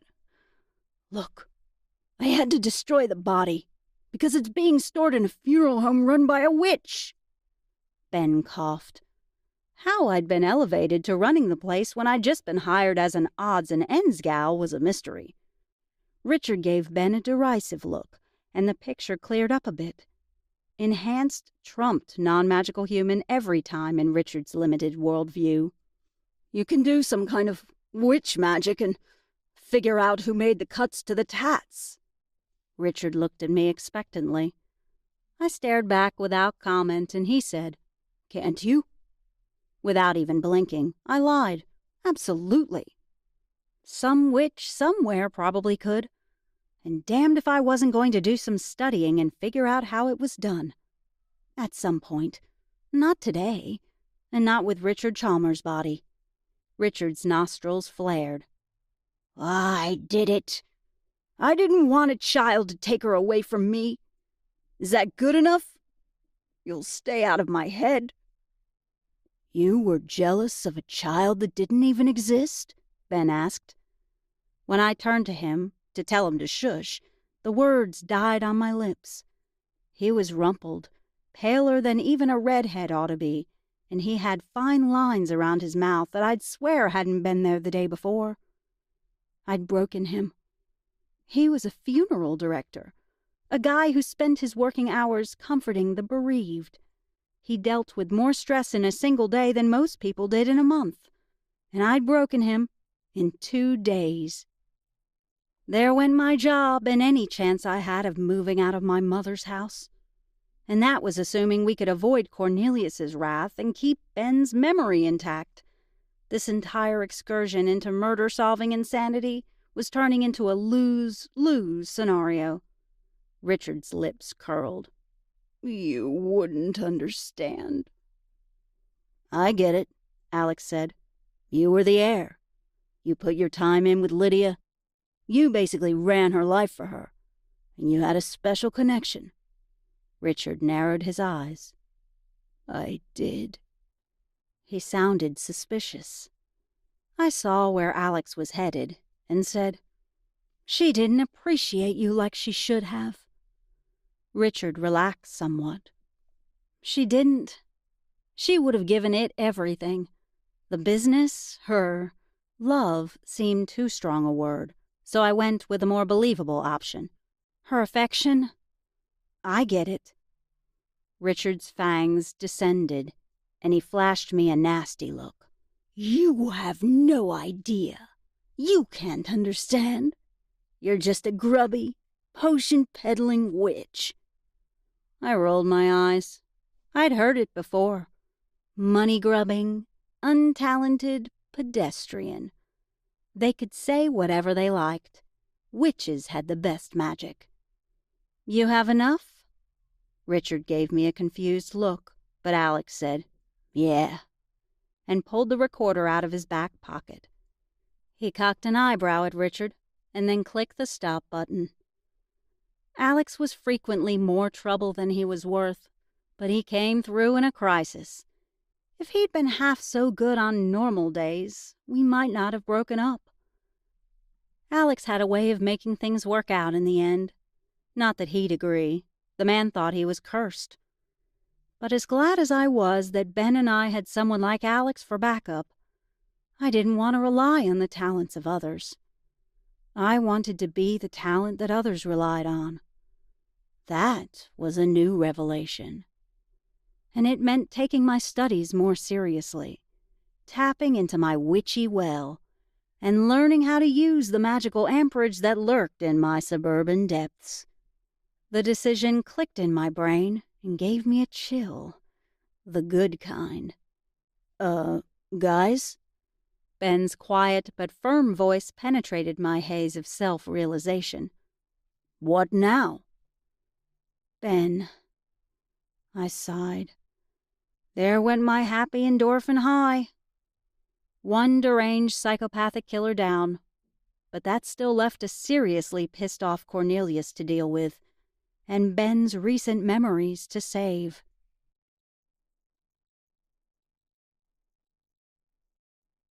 Chapter 18.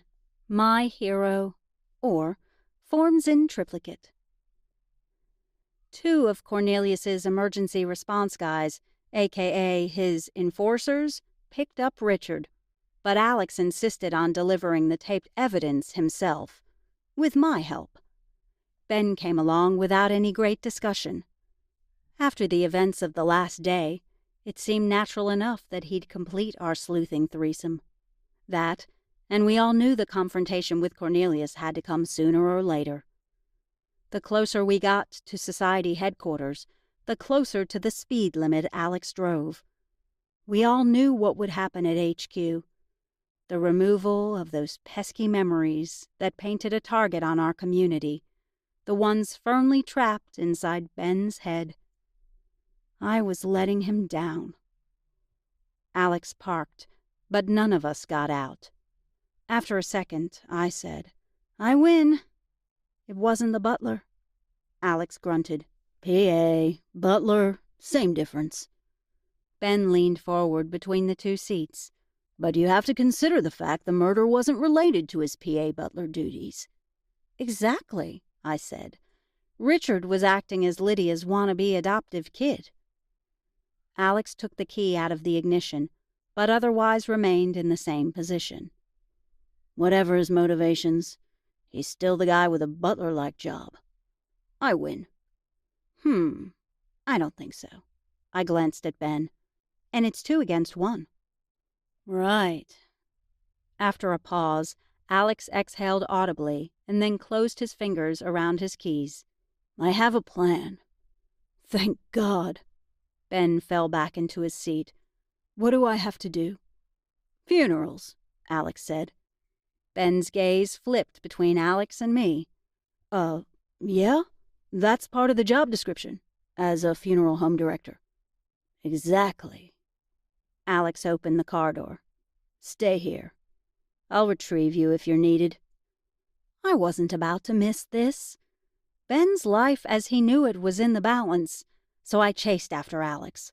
I caught up with him as he opened the side door of the warehouse. Any chance the society could spruce this place up a bit? Just because you guys masquerade as a bunch of ghost chasers doesn't mean you have to hide out in a shady building. He held the door for me as I slipped through ahead of him. I'll think about it. I'd forgotten Alex owned the warehouse that housed the society offices. You gonna share the plan, or...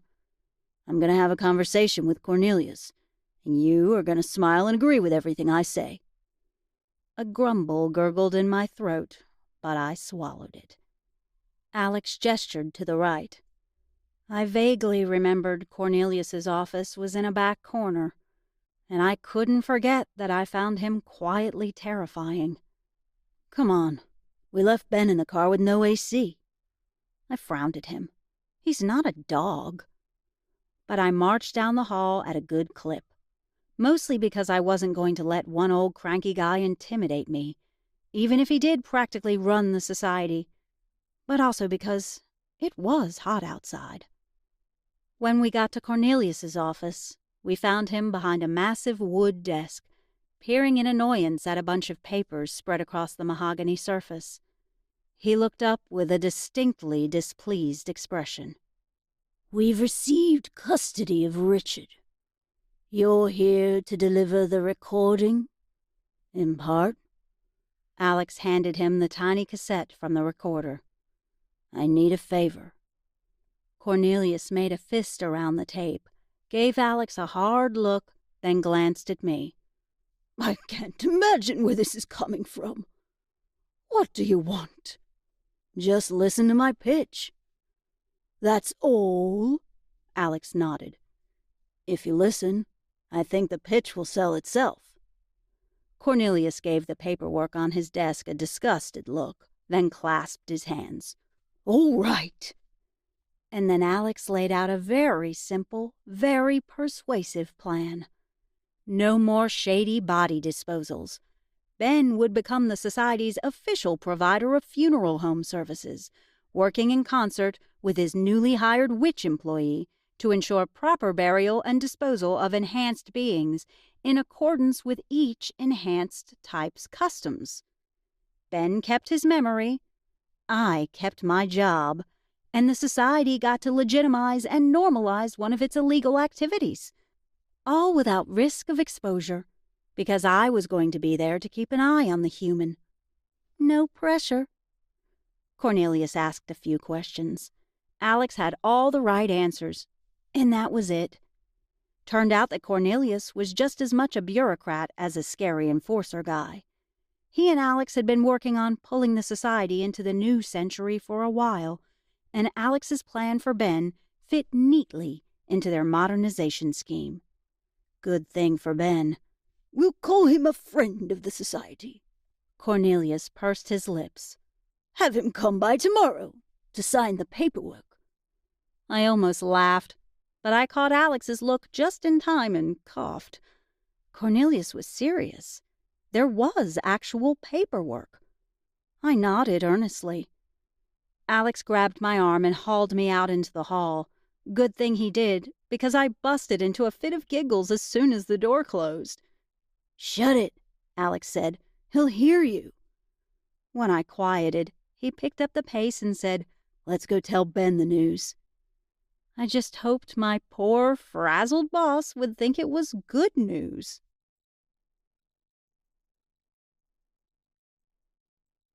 Epilogue. Best boss ever. Ben didn't fire me.